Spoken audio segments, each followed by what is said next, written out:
typically shoots 2 over. I mean, his best, not typically, 2 handicap can shoot like 8 over, but it's like they take your best 8 rounds out of 20 or something like that, and they create your handicap. So he gets a lot of negative points in golf. Sure. My job here is to drive people absolutely insane. Primarily my dad. Huge golf fan. Okay.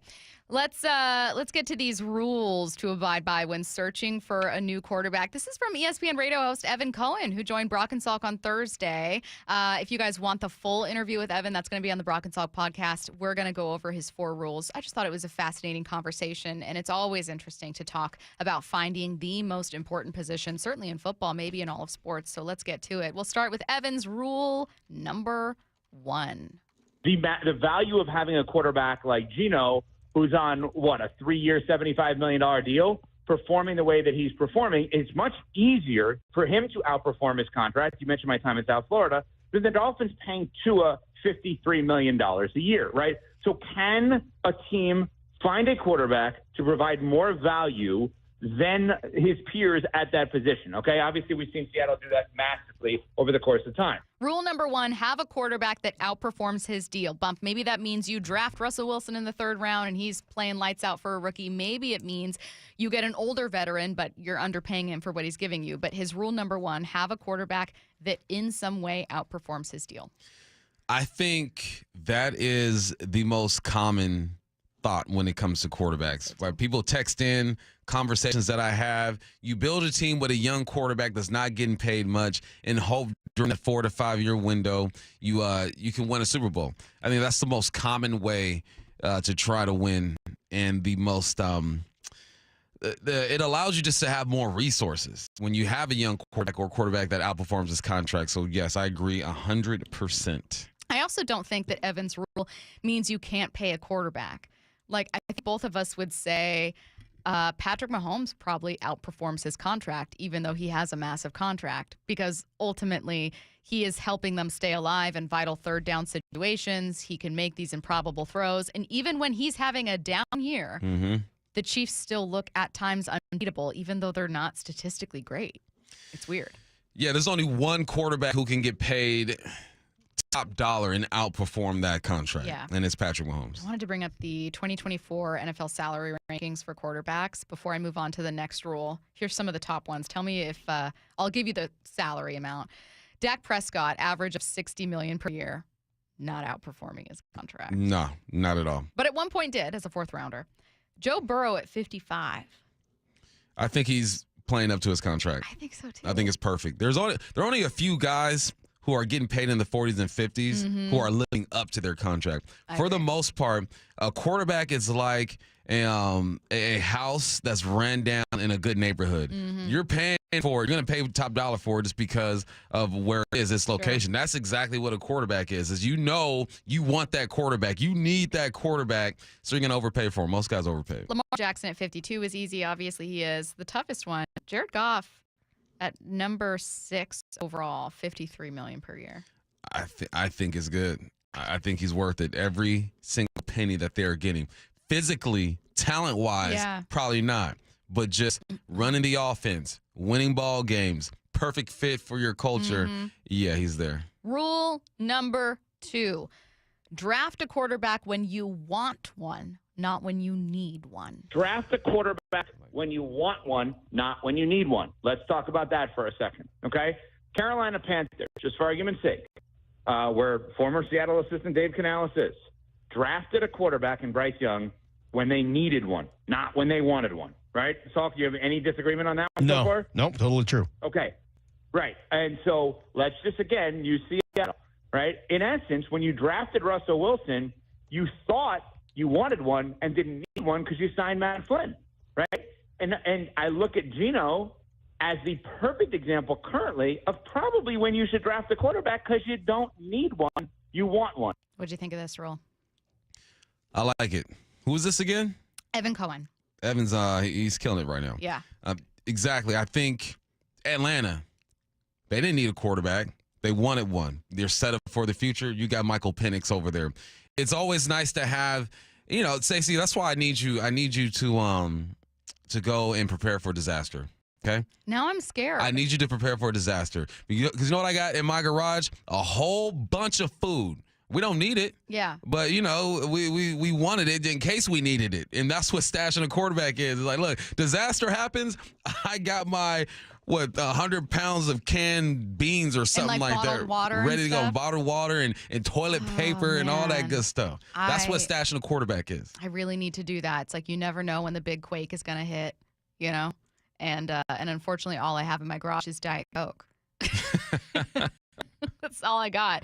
No, I loved this. And as Evan was talking about draft a quarterback when you want one and not when you need one, I was, of course, thinking of quarterbacks who were drafted, obviously not in Seattle, when those teams needed them. And you can find so many misses. He uses Bryce Young as an example, but think of Mitch Trubisky at number 2 I don't even think Bryce is a miss yet.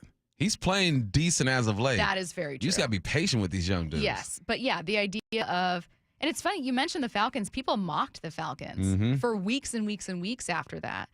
And now people are wondering, well, shoot, maybe they start Michael Penix Jr. because Kirk isn't working out. And maybe that ends up being sunk cost, and it does end up being a mistake. But I like the idea of you don't need to wait until Geno's not here to take a quarterback. You know what I love? I love my wife goes to Costco, and she'll go to Costco and buy me like 3 packs of Kirkland signature golf balls. And I love it. I'm like, I'm using these. But then when the weather gets nice, I remember I got like 3 packs of Pro V1s in the garage too. I got them stashed. I got these golf balls that are going to get me through the winter, the hard times and all that good stuff. But when I need the nice things, the Pro V1s, I got it ready to go. I think Atlanta's set up, man. Atlanta's going to be a problem here. Michael Penix still has to play and develop and do that good stuff.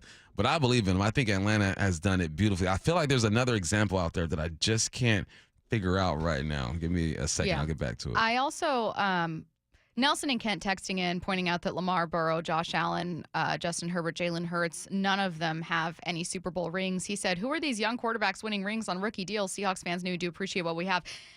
I don't think that you can ignore the need for eventually finding that guy. Like, I don't think that Seattle, if they fall in love with a quarterback in this draft and then extend Geno to a deal, would be a bad thing. Nor do I think that taking that quarterback would mean that they're giving up on Geno. I think sometimes you just kind of fall in love with someone and you take them because it works out. And that's something that they strayed away from when Russ was here, because reportedly Russ and his agent bristled at that idea. And to respond to what Nelson said, I also think that quarterbacks are victims of the era. You are in the Pat Mahomes era right now. You transition from Tom Brady, his 20-year run. You sprinkle in a Ben Roethlisberger, a couple Eli Mannings, but he held it down for 20 years. And now you got Pat Mahomes. He runs this down. I would take Lamar. I'd take him right now. How long he been in the league? What, 5, 6, 7 years? I'd take him right now, even knowing that he's had his struggles. It's just like Charles Barkley is a good basketball player. He was playing when Jordan was playing. Like, how many people lost opportunities to win rings when Jordan was playing? Right. I think it's true. These guys haven't won rings, but they're in the mix every single year, and everyone's just waiting for one slip up, one Pat Mahomes slip up, and they got a chance. I like this next rule. It is relevant for Seattle, who's going to have to make a decision on DK Metcalf. Rule number 3, says Evan, pay quarterbacks to make great wide receivers, or to make wide receivers great, not the other way around. Pay quarterbacks to make wide receivers great. Don't pay wide receivers to make QBs great, right? So if you're looking, let's just use Cincinnati for argument's sake. There's an argument that after this season, as great as Jamar Chase is, you should not be paying him a ton of money because you paid Joe Burrow to take a B-level receiver and make him an A-level receiver. Or if you're a team like, I don't know, New Orleans, just for argument's sake, you don't have a quarterback. What you should not then do is trade for the aforementioned Jamar Chase, because it's never going to work that way where you make the wide receiver make the quarterback great. It's always the other way around. Always the other way around. You are not paying a quarterback, or excuse me, you are not paying a wide receiver to make a quarterback great. You're paying a quarterback to make wide receivers great. What do you make of that rule? Man, I can't even disagree with my man, dude. He's He's hitting. it. He's hitting right now. I think that's 100%. Receivers don't throw themselves the football. It's all about the quarterback. It's all about the offensive line. It'd be a waste for me to drive around Country Monroe in a Ferrari. You know, like why would I do that? You know, Ferrari is for the nice places. It's for Bellevue. It's for, you know, these other nice neighborhoods. It just doesn't make sense. It's like you're working backwards. It's like you have a Ferrari, but you live in an apartment. That's what asking a wide receiver to make a quarterback good. It just doesn't work that way. Our position is reliant on the quarterback. I think that's 100% true. Quarterbacks can make how many receivers did Tom Brady make serviceable in the NFL? Oh, God, so many. There was a guy, last name Hogan. He didn't play college football. He played lacrosse. And he comes over to New England, and he plays for 2 or 3 seasons because Tom Brady just gets him the football. He knows what to do. He can get a playbook down. And that's what we've seen Pat Mahomes do with some guys. Juju Smith-Schuster is back because of Pat Mahomes. Valdez-Scantling had a run because of Pat Mahomes. The quarterback can elevate everybody. That's what the great ones do, at least. Well, and I wouldn't imagine that Evan is saying that you shouldn't invest in wide receivers, especially if you really like your quarterback. Like, you know what the Chargers should do?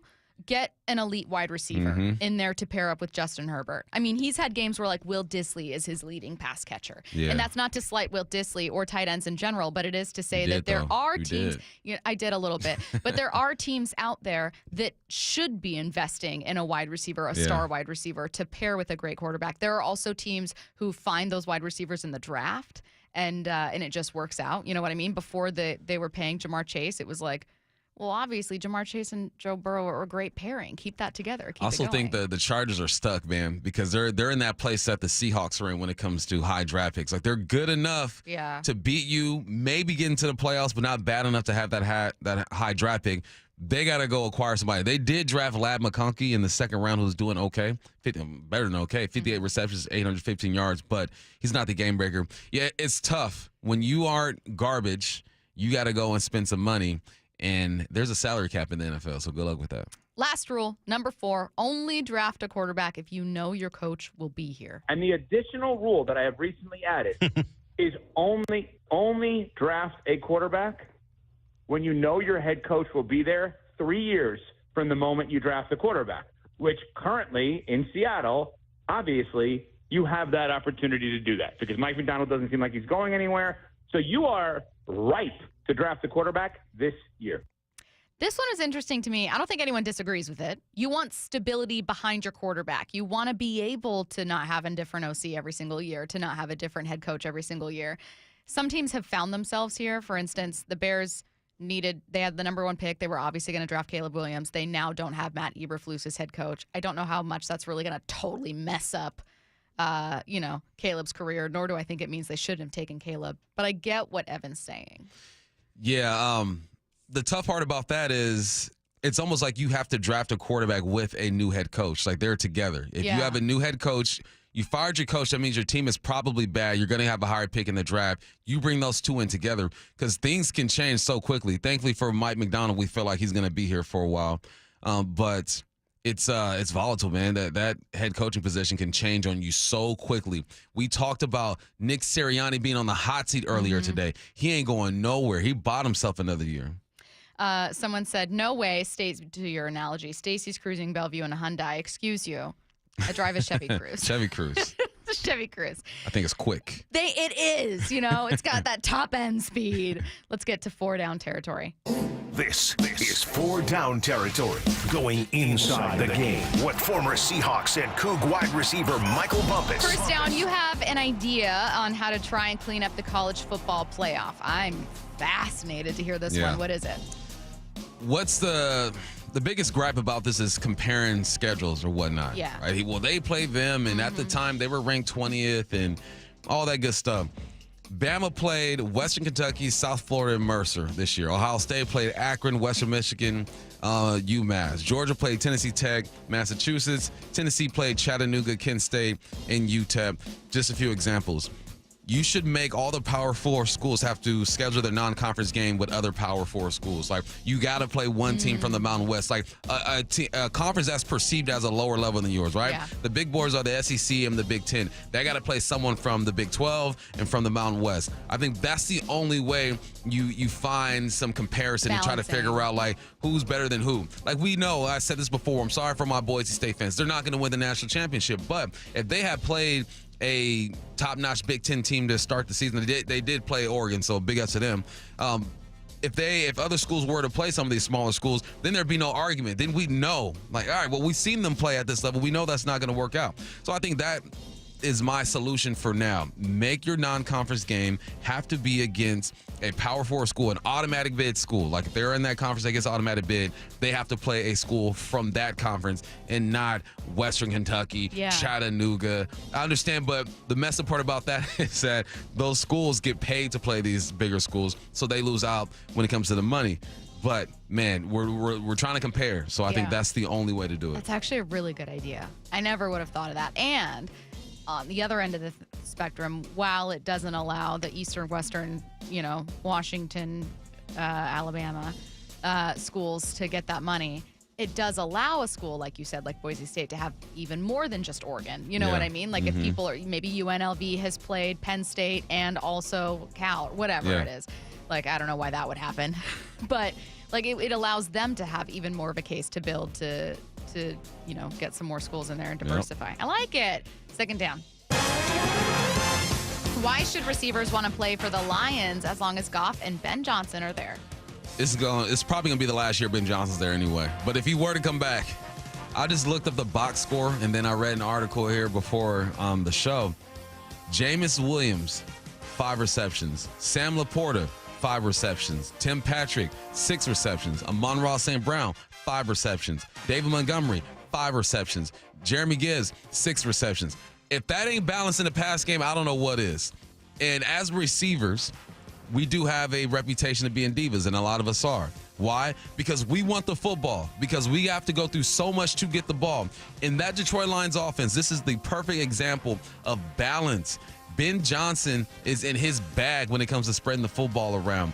The unfortunate part for the Lions, this is the last time you're going to have Ben Johnson. I hope you are developing somebody behind him to take the reins and run the exact same offense or a variation of it, because it's beautiful to watch these guys play. When you are getting 6 different receivers or pass catches with 5+ catches, the defense doesn't know what to do, what to take away. I saw that stat. I read the article. It's the first time in NFL history that a quarterback was able to do that. That goes further to support that Jared Goff is living up to his contract. The balance in that game last night was ridiculous. Third down. How can the Seahawks use the Cardinals' strength against them? The Cardinals are great at getting downhill and playing fast. And I was watching the Cardinals against the Minnesota Vikings, and when those linebackers think it's a run, they commit 100%. They should be on Love is Blind. They'd be behind that wall, listening to that voice and saying, I'm committed to this person. I don't care what he or she looks like, where they come from. I admit, the Cardinals are Love is Blind. They commit 100%. So what do? You just use the play action more. And I've been asking every single week. I've seen more under center from Geno and Grubb. But I think that if Ken Walker can have the game that the bold taker said, what he said, like 180 total yards and 2 touchdowns or whatnot, then you can use their strength against them. But when you are running the football, if you do not get a body on these backers and on Budda Baker, they will jack up your run game. We talked about how the run game's been pretty good. The last 3 weeks, you hope the Jets to 79 yards, the Hawks to 65, and the Vikings to 68. Granted, the Jets are the 29th ranked team when it comes to rushing, the Hawks 28, and the Jets 17. They can get got. Against the Commanders, they gave up 216. Against the Niners, they gave up 153. And against Green Bay, they gave up 179 in back-to-back-to-back weeks. That's the 3rd best rushing team, the 7th and the 5th. There's opportunity out there. So get the run game going. Use their strength to their weakness. They are Love is Blind. 4th down. Why don't you think you need a great quarterback to win ball games, and is now the time to win for the Seahawks? Now is the time to win for the Seahawks. And it's crazy how things can change throughout a season. We're talking about these guys struggling. But the reason why is because you look at the NFC. The NFC does not have the superstar quarterback in their conference. All they have are pretty good quarterbacks with some young guys that have a lot of potential. Now's the time in the next 1 or 2 years for the Seahawks, maybe 2 to 3 years for the Seahawks to try to make a run at this, because we have to wait to see what Caleb looks like. Jared Goff is Jared Goff. We understand that. I don't believe in Dak Prescott. I think mentally he is all jacked up. In the NFC North, we're waiting to see what J.J. McCarthy is going to look like. You have old guys doing it, and you have young guys with potential. There is no Joe Burrow. There is no Lamar Jackson. There is no Pat Mahomes. The elite of the elite, Josh Allen, are in the AFC. They can make a run at this right now. I don't think it's going to be this year. We'll see what they do in the offseason next year and the year after that. But because of the status of the quarterbacks in this league, now's the time. If you build a team around Geno, who knows? And then go get a quarterback that you want and not one that you need. Well, and then don't throw that quarterback, because he'll get a chance to develop behind a horrible team, right? Where we're like, oh, man, you feel for Trevor Lawrence in his first season. Yeah. We've seen how many quarterbacks flounder behind horrible offensive lines, bad teams, no weapons, and you think, no wonder there's a quarterback development problem. Yeah. I like the approach. Hey, 12s. It's Fan Appreciation Night as the Seahawks take on the Green Bay Packers Sunday, December 15th, and Seattle Sports is excited to give away 4 tickets for your chance to watch the game in person. All you need to do is open the Seattle Sports app and click the Win tab to find out how. If you don't already have the app, just text the word app, APP, to 866-979-3776, and we will send you a link to download. Enter daily to increase your chances of winning. This contest runs through Monday, December 9th. Yet another one, Curtis. Got a perfect game. Oh, did I jinx it? That's not nice. Uh-oh. The NFL's introduced a new fine for players if they do this. That's next. Seattle Sports, your home for Wyman and Bob. He is Derek Hall. Weekdays 2 to 7. Tell us a little bit about the personality of your coach, Mike McDonald. A younger guy, just more relatable in the sense to his players and know what we go through on a daily basis. He's just so smart. He walks up and be like, y'all guys do this and do that. And guess what? I do football and more football. And I think that's the biggest thing, man. He shakes your hand and do thumb wars and stuff like that, man. But he's amazing. He's amazing. On Seattle Sports and 97.3 FM HD2. Xfinity here. How can we help? Hi, my entire family's obsessed with all things Wicked, but my kids can't stop watching the trailer, and now they're having a Wicked-themed sleepover. Do you think our internet can handle all of the streaming and memeing going on? Well, we've engineered our Xfinity gateways to handle hundreds of devices at once, so they can all stay magically connected. Wow. Are you a wizard? I wish. No, just someone that won't let a bad connection burst your internet bubble. Now through December 22nd, get Thrillifyingly fast Xfinity Gigabit Internet for $25 a month for 12 months when you add unlimited mobile. And get Peacock Premium, a $7.99 a month value included at no extra cost. Or lock in your internet price for 2 years for just $5 more a month with a 1-year contract. Early termination fee applies. Go to Xfinity.com to learn more and keep the magic going from your screen to the big screen. And see Wicked in theaters now. Restrictions apply. Requires paperless plan and auto pay bank account. Equipment, taxes, and fees extra. Gig Wi-Fi requires Xfinity Gateway. Xfinity Mobile requires Xfinity Internet. After promo, regular internet rates apply. Actual speeds vary. If your home's heating system is 10 years or older, it needs a tune-up. Your furnace and heat pump work extremely hard, and after 10 years, wear and tear can cause a failure. The last thing you want this winter. Deere Services is now offering a heating system tune-up with a no-breakdown guarantee and no service fees for just $49. A thorough inspection and recalibration for just $49. Visit DEARservices.net. Make an appointment, and we'll be there within 3 hours. Deere Services, Seattle Seahawks, small business partners. Free consultations, no fee guarantees, 5-star reviews. JP Pendergast with Pendergast Law explains the importance of going beyond these familiar offerings. Accident victims want an attorney, Tom, that satisfies their needs. Someone who handles those needs with the highest degree of care. Pendergast Law offers the no-fee guarantees and free consultations, but these only scratch the surface. Okay, explain more. We make sure that every member of our team is genuinely passionate about helping others. Customer service and communication are our top priority. It's how we take care of our clients so they always feel one step ahead of the insurance companies. Our strong reputation for high standards provides comfort and confidence when it's needed most. Pendergast Law offers the free consultations, the no-fee guarantees, and, of course, they are 5-star rated. But what really makes them different is their genuine passion for helping others. I can't recommend them enough. If you or a loved one has been injured in a car accident, call Pendergast Law. We can help. That's PendergastLaw.com. So here's the deal with Mariners season ticket memberships. You've got two great options. With a Flex membership, you have the freedom to pick your seats, games, and number of tickets whenever you want. Or if you like knowing where you're sitting all season long, go with a reserved membership and lock in your seats from day one. Both plans get you access to exclusive pre-sales, year-round discounts, special event invites, and more. Check it out at mariners.com/25. Now Raleigh wins it in the 10th inning for the Mariners. Some said a life-threatening brain tumor would dim Aisley's spark. But this future pop star is back to full sparkle, and she's ready for a big encore. Through research, compassionate care, and support from people like you, Seattle Children's is fighting for lasting cures. So for every kid that didn't have a chance, this relentless fight is for you. Because this isn't about beating the odds, it's about changing them for all kind. Hope, care, cure. Seattle Children's. Headed outdoors around the water this weekend? Check in with Joey and Nellie on the Outdoor Line from 6 to 8 a.m. every Saturday on seattlesports.com. Seahawks Insider, brought to you by Pacific Lamp and Supply. Now here's Maura Dooley. Linebacker Ernest Jones has made a huge difference in the Seahawks defense since he was traded from the Titans at the end of October. He has an impressive 55 tackles through 5 games, but former Seahawk Lofa Tatupu explained to Wyman and Bob yesterday why those tackles are even more impressive to him. The quality of tackle is something I always look at when I look at how many tackles a guy has. Like, yeah, he'll have 10 or 11 tackles. At least 8 or 9 of those are at or behind the line of scrimmage. And there was one, just Breece Hall's a really good running back, and he's tough to take down. There was a stretch play where Ernest got off of not one, but 2 blocks and made a tackle for loss on Breece Hall one-on-one. And I was just like, you don't see that very often. The Seahawks Insider is brought to you by Pacific Lamp and Supply. For the latest on the Seahawks anytime, go to seattlesports.com. 1-877 Cards for Kids.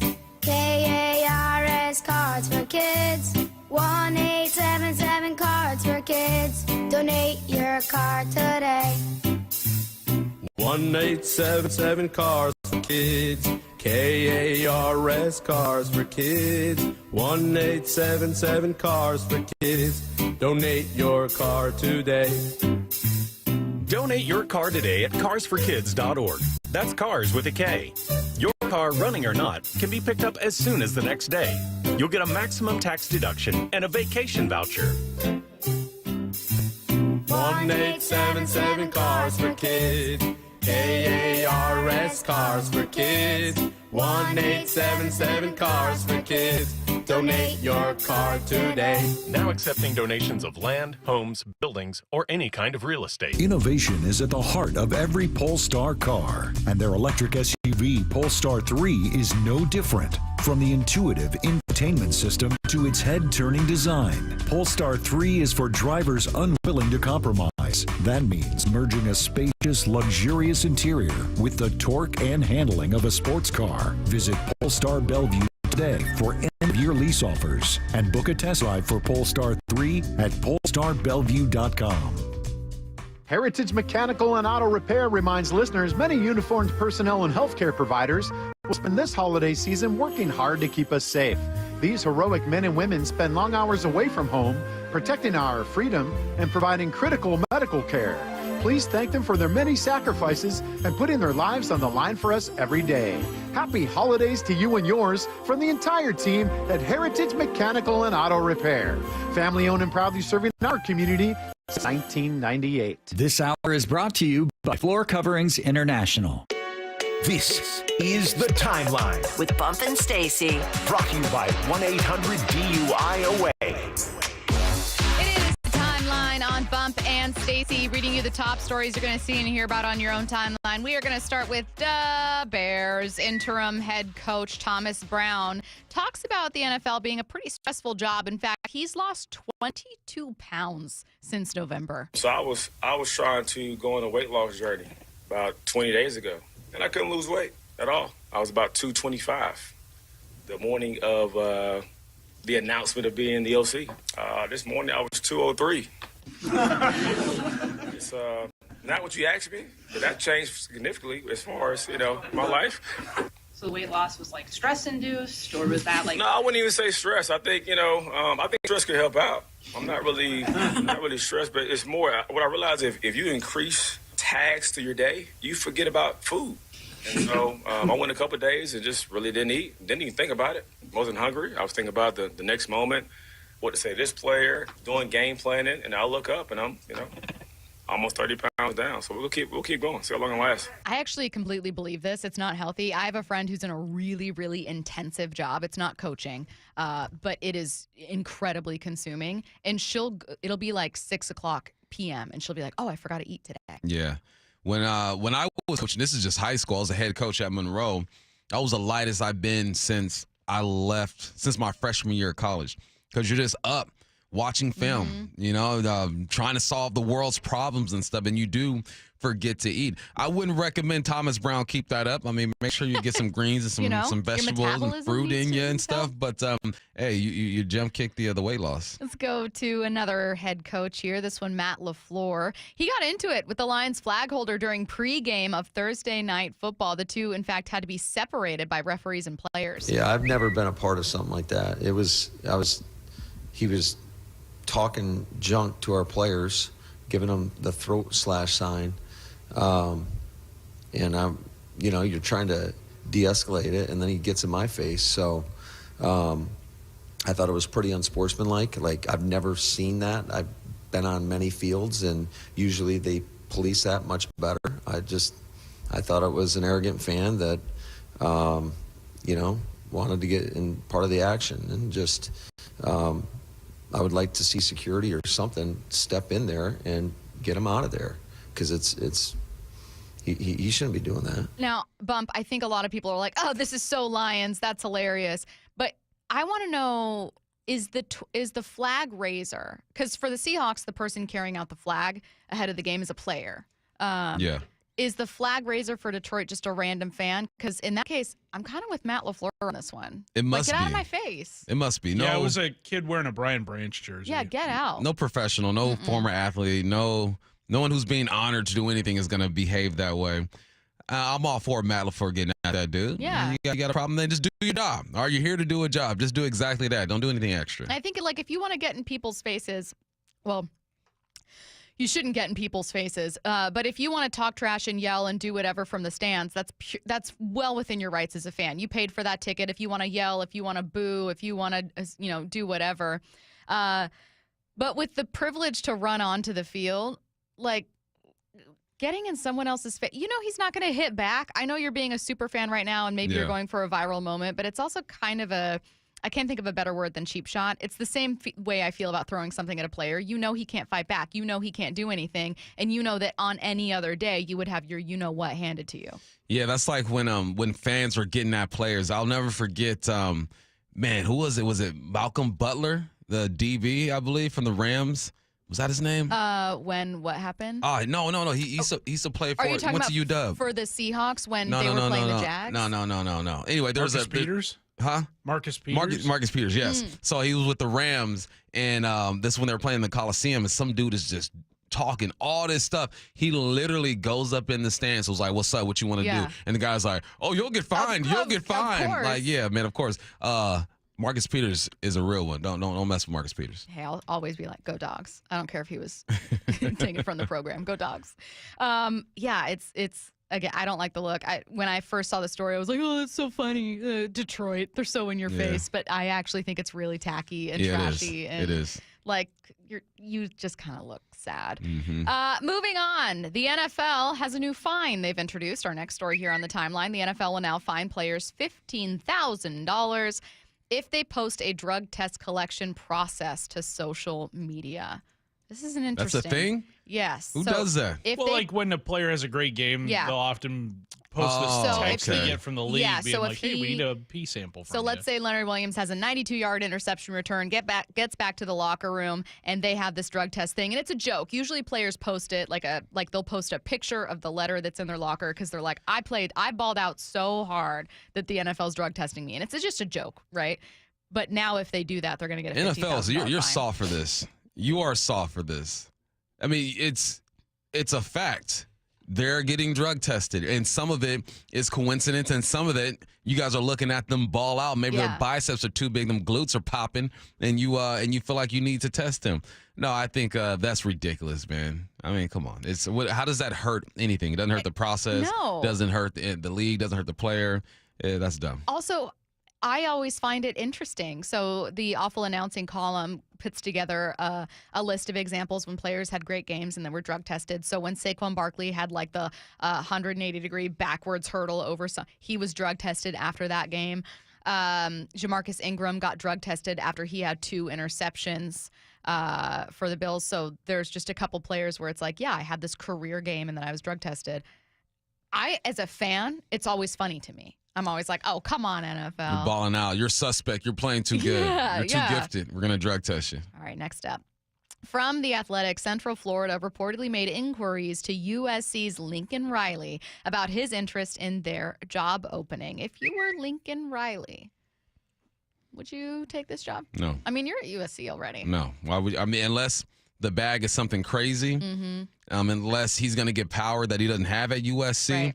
No, I'm not entertaining this. But I think he's going to get ran out of USC here pretty quickly anyway. Maybe in a year or two. If he doesn't turn that thing around, they're going to look for their next guy. But you don't willingly leave USC to go down to Florida. I thought your question to Brandon Huffman of 24/7 Sports the other day was interesting. And it was an interesting topic in general of like the storied programs that we have as people in our 30s in our minds, USC being one of them, right? Like we've seen amazing USC teams. And even when USC wasn't good, it was still, well, it's USC. Yep. Do young people still see it that way? I thought it was a good question because I think it's changing. I don't think they do. With the money that's being thrown around, it's not about the logo anymore. It's about how much you're going to pay me and how quickly am I going to play. How quickly you're going to play has always been a part, but the money changes things. Time for the IRG injury report, brought to you by IRG Physical and Hand Therapy. I'm like in the 5th right now. You are. Non-participants no in one's practice. Talking to you in the dugout. That's when you know it's getting real. Non-participants in practice. This is from yesterday. Leonard Williams, he's still dealing with that foot injury. He was on the practice report last week, by the way, and still played, so I'm not reading into that one yet. DK Metcalf with a shoulder injury. Ken Walker dealing with an ankle and calf injury, and Jonathan Hankins had a rest day. Everyone else is a full participant, including Tyler Lockett, who had missed practice Wednesday. That was a rest day. Abe Lucas with the knee injury was also a full participant. We're going to get that final injury report later today. If it's not during our show, it will be early on with Wyman and Bob talking Mariners next.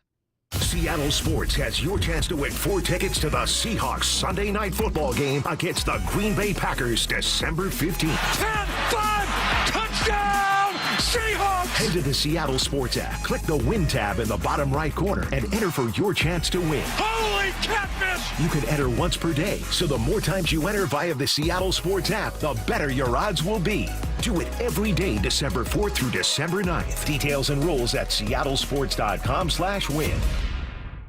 Welcome to IRG's Sports Injury Update. We're with Shannon O'Kelly, physical therapist and president of IRG Physical and Hand Therapy, and our guest, Dr. Kim Harmon, Deputy Chief Medical Officer of the NHL and head football physician at the University of Washington at Sports Medicine Clinic Husky Stadium. Dr. Harmon, tell us about sudden cardiac arrest in athletes. Sudden cardiac arrest is the most common medical cause of death in young people. And so while it's relatively rare, particularly in some sports, it can be reasonably common. It happens about 1 in 2,000 in men's basketball players that are NCAA. And so when an athlete collapses, you should consider that sudden cardiac arrest until proven otherwise. So if an athlete collapses, they may have some seizure-like movement. Don't be fooled that that's a seizure. You should implement your emergency action plan. That involves calling 911, getting an AED, an automated external defibrillator, on the athlete and starting CPR if they remain unconscious. If you put an AED on somebody and they're not having a sudden cardiac arrest, it's not going to do anything. It won't shock them. And so it's just really important to recognize and then to start the emergency action process. And diagnosis, I mean, you know, we have these preseason physicals. I mean, can you detect this electrical dysfunction in an athlete? You can detect about 2/3 of the things with an ECG. A regular physical, listening to the heart and listening to the history, is pretty unlikely to detect some of these things that mostly people are born with. Just be prepared. That's the key here. Be prepared. Yes. Good stuff. Dr. Harmon, thank you for your time. With over 40 neighborhood clinics around Washington, IRG has you covered. Let IRG be your family's physical therapist. Find the location nearest you at irgpt.com. That's irgpt.com. So it's the holidays, and you're probably thinking, hey, let's go shopping at Pacific Power Batteries. Or not. No, but really, buying a replacement battery can be a good thing during the holidays. For one thing, we'll test almost anything before you buy a battery. Can they do that at the mall? No. We'll install your batteries in your car, your laptop, or your cell phone while you wait inside where it's warm and well lit. Come to Pacific Power Batteries with stores in Everett, Marysville, Mount Vernon, Bellingham, Monroe, and Wenatchee. That's Pacific Power Batteries for everything. Hey, I'll take advantage of a slower season to save money and get your roof replaced quickly. Riverside Roofing has openings, and they'll get your roof turned around fast. You can find them at riversideroofingllc.com, and they are the roofing company you can trust. Shane Company is your go-to destination for high-quality fine jewelry gifts. Come find beautiful gifts at competitive prices, from dream engagement rings to tennis bracelets, engravable charms, and more, all in stock and ready to give. Shane Company, your friend and jeweler.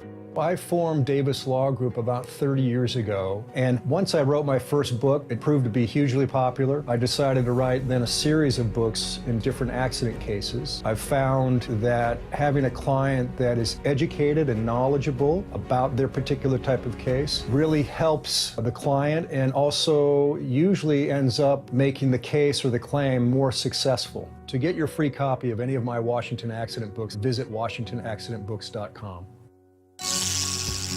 Heading outdoors or on the water this weekend? Check in with Joey and Nelly on the Outdoor Line from 6 to 8 a.m. every Saturday on Seattle Sports and the Seattle Sports app.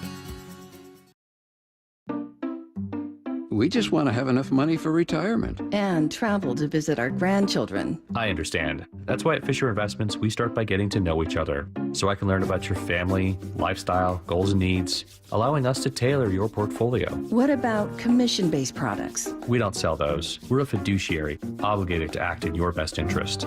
So how do your management fees work? We have a simple management fee based on the value of your portfolio, so we do better when you do better. We appreciate that kind of transparency. We also check in with you regularly to keep you up to date on the markets and your portfolio. Well, what other services do you offer?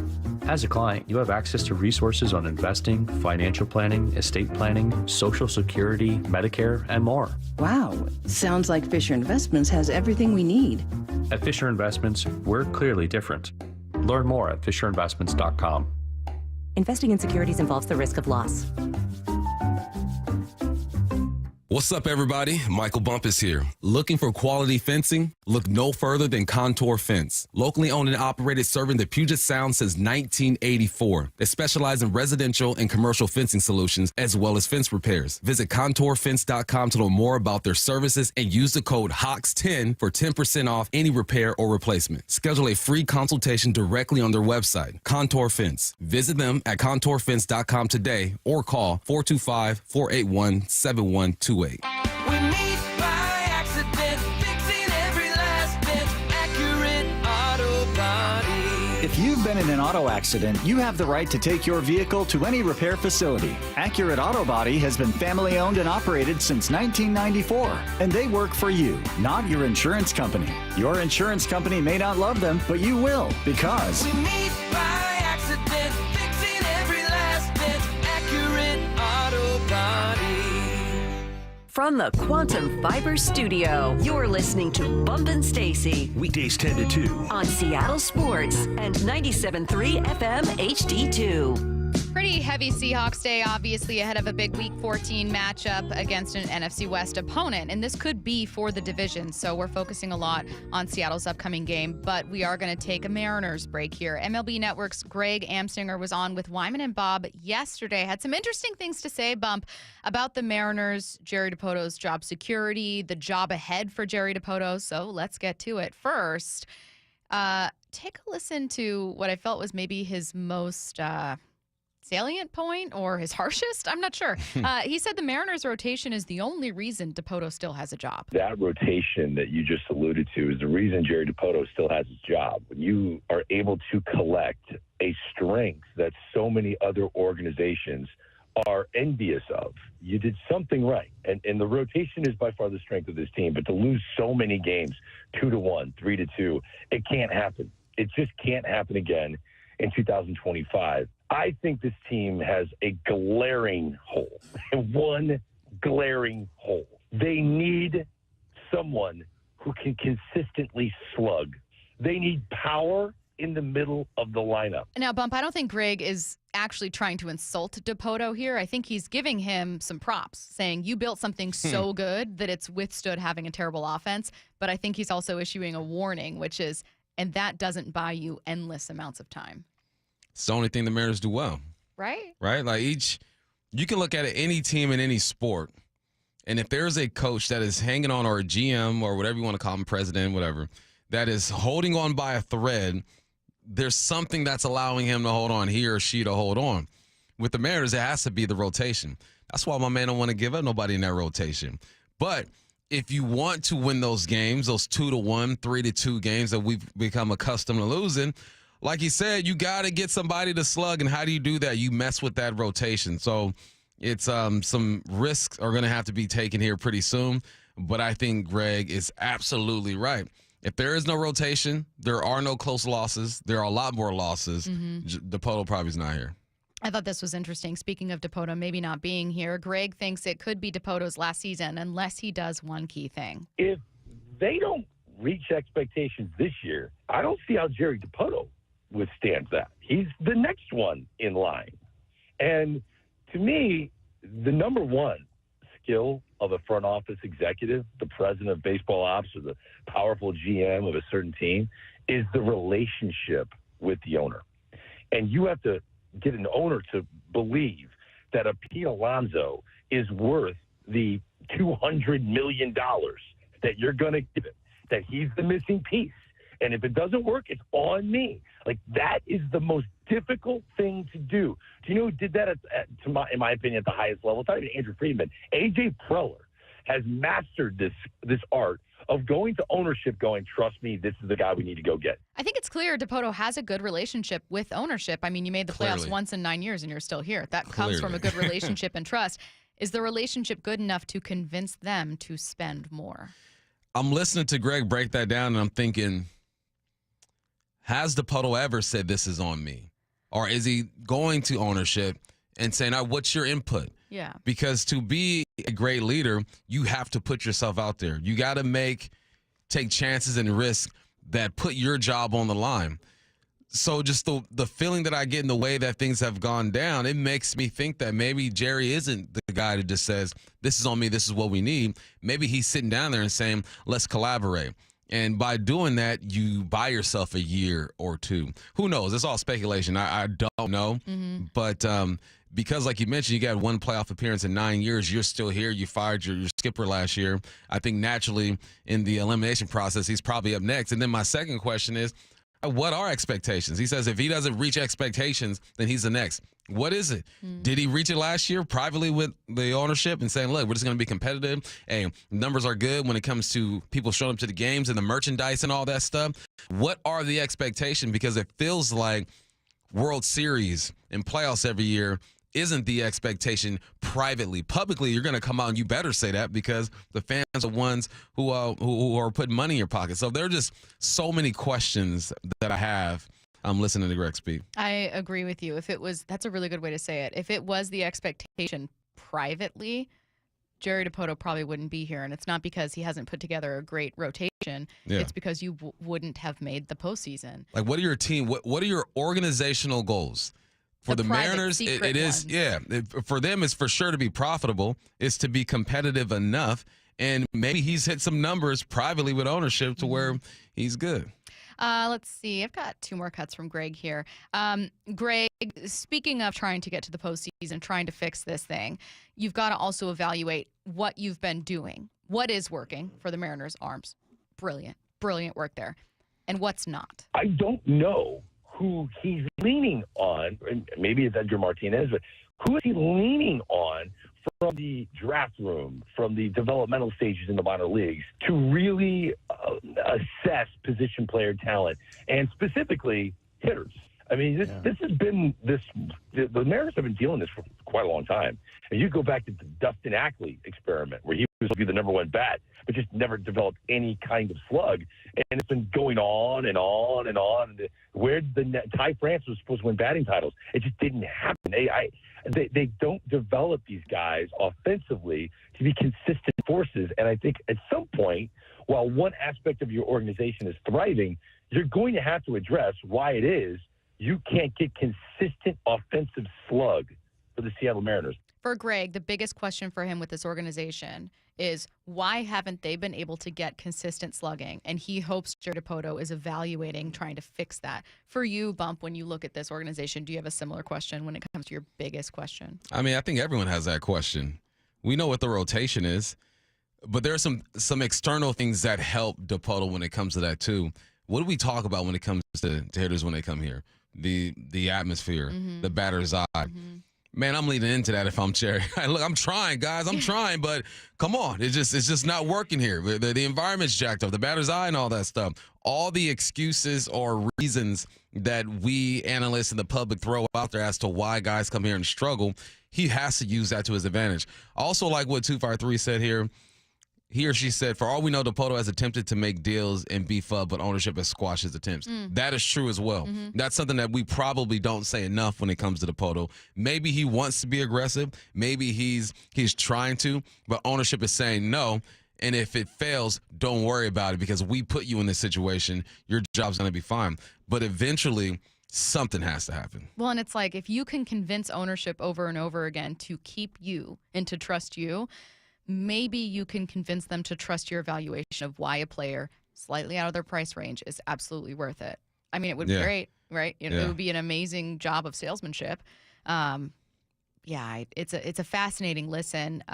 We're out of time to keep going over cuts, but you can check that out on the Wyman and Bob podcast. Again, that was Greg Amsinger. Can we just do something different and go get a bat, please? Please? That's all. That's please. it. All right, we're getting back to the NFL. No, we're not. It's a Holiday Magic online auction, and it's now live. Ball almost strapped in. Join Seattle Sports, Cairo News Radio, and Treehouse for the 36th year of Holiday Magic.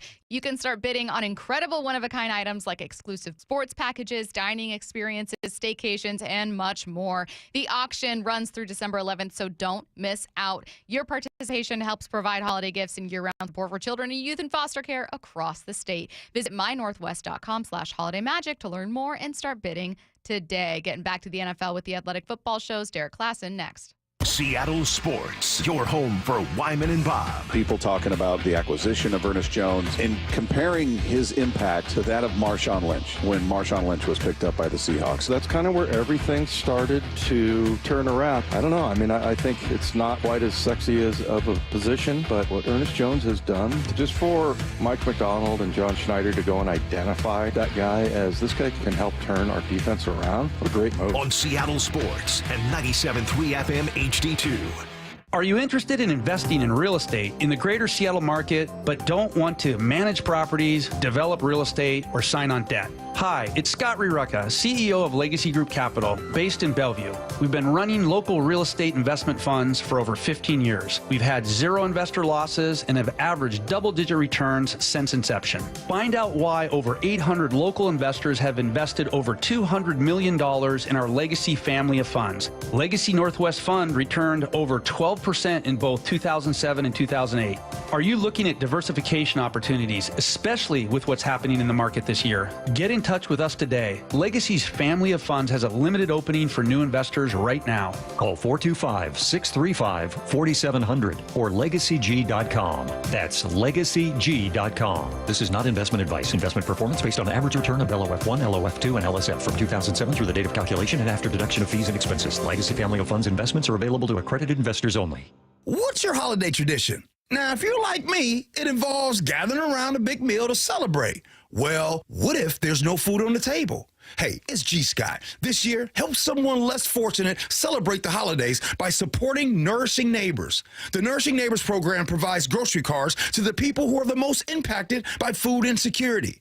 So make a donation next time that you're at Safeway and help make sure everyone is welcome at the table for the holidays. Go to nourishingneighbors.com to learn more. You know what's really getting old? Having to do more with less. With Ramp, you can do more with more. Ramp is the corporate card and expense management software that saves businesses like yours an average of 5%. That's more for you to invest back into your operations, your staff, your bottom line, you name it. And that means less time spent on manual tasks, less time spent closing your books, and less time spent worrying about where your money went. All with Ramp. I grew my hospitality company fast. So fast that we actually felt serious growing pains. Ramp helped us automate our manual expense tracking, saving the team valuable time. Now we have more time to spend on what really matters, our guests and their experience. Ramp gives you more time, more visibility, and more control over your business. Don't settle for anything less. Start using Ramp for free today at ramp.com/radio. Ramp.com/radio.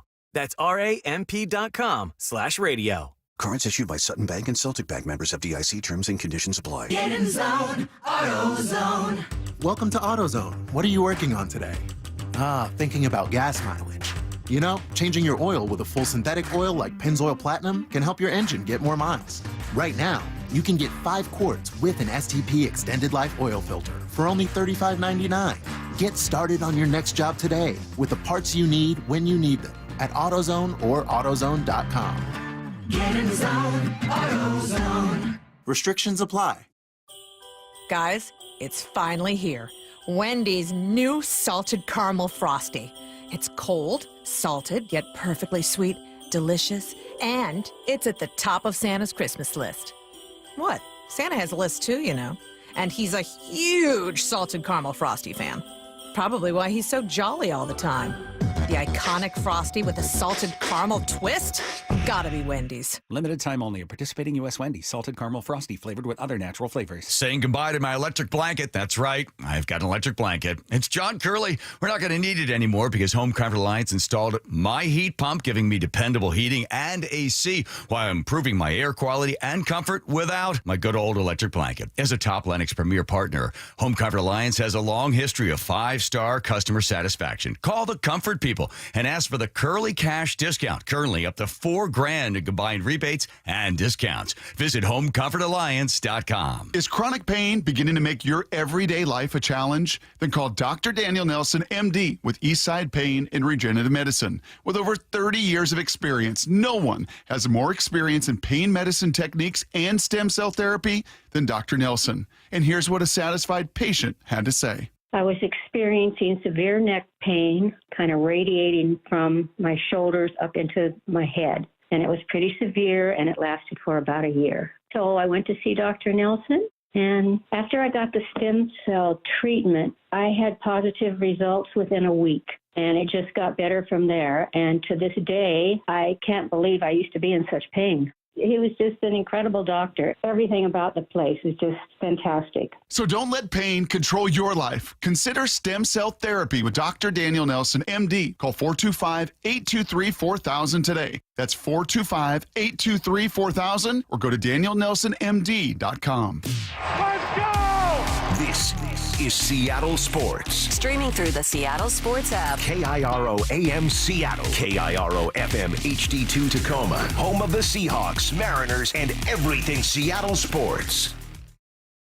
Seattle Sports Snapshot. A full slate for conference championship games this weekend. Today, UNLV facing off against Boise State for the Mountain West Championship. And beginning Saturday, you got 4. The Big 12 Championship, Arizona State, number 15, hosting number 16, Iowa State. In the SEC Championship at 1 p.m., Texas is hosting Georgia. In the Big 10 Championship, number 1 Oregon, the only undefeated team, hosting number 3 Penn State. In the ACC Championship, number 8 SMU, 11-1, hosting number 17 Clemson. Snapshot, brought to you by Miller Lite. When it's game time, it's Miller time. From the Quantum Fiber Studio, this is Bump and Stacy on Seattle Sports. Streaming through the Seattle Sports app and at seattlesports.com. Now, here are your hosts, Michael Bumpus and Stacy Ross. Here we go now. All right, getting back to the NFL. Joining us right now on the Emerald Queen Casino Sportsbook Hotline, it's the Athletic Football Show's Derek Klassen. Derek, how's it going? I'm doing really good today. How are you guys? Fantastic. I'm actually going to start rather than just with the Seahawks with Thursday Night Football. It was a really close one. Lions pull out a win, and I'd love to get your reaction to it, specifically what you thought of Green Bay, because Seattle is their next opponent after Arizona. Yeah, that was, obviously Green Bay ends up losing that game, but I think for the most part, I actually came away pretty impressed with what they were doing.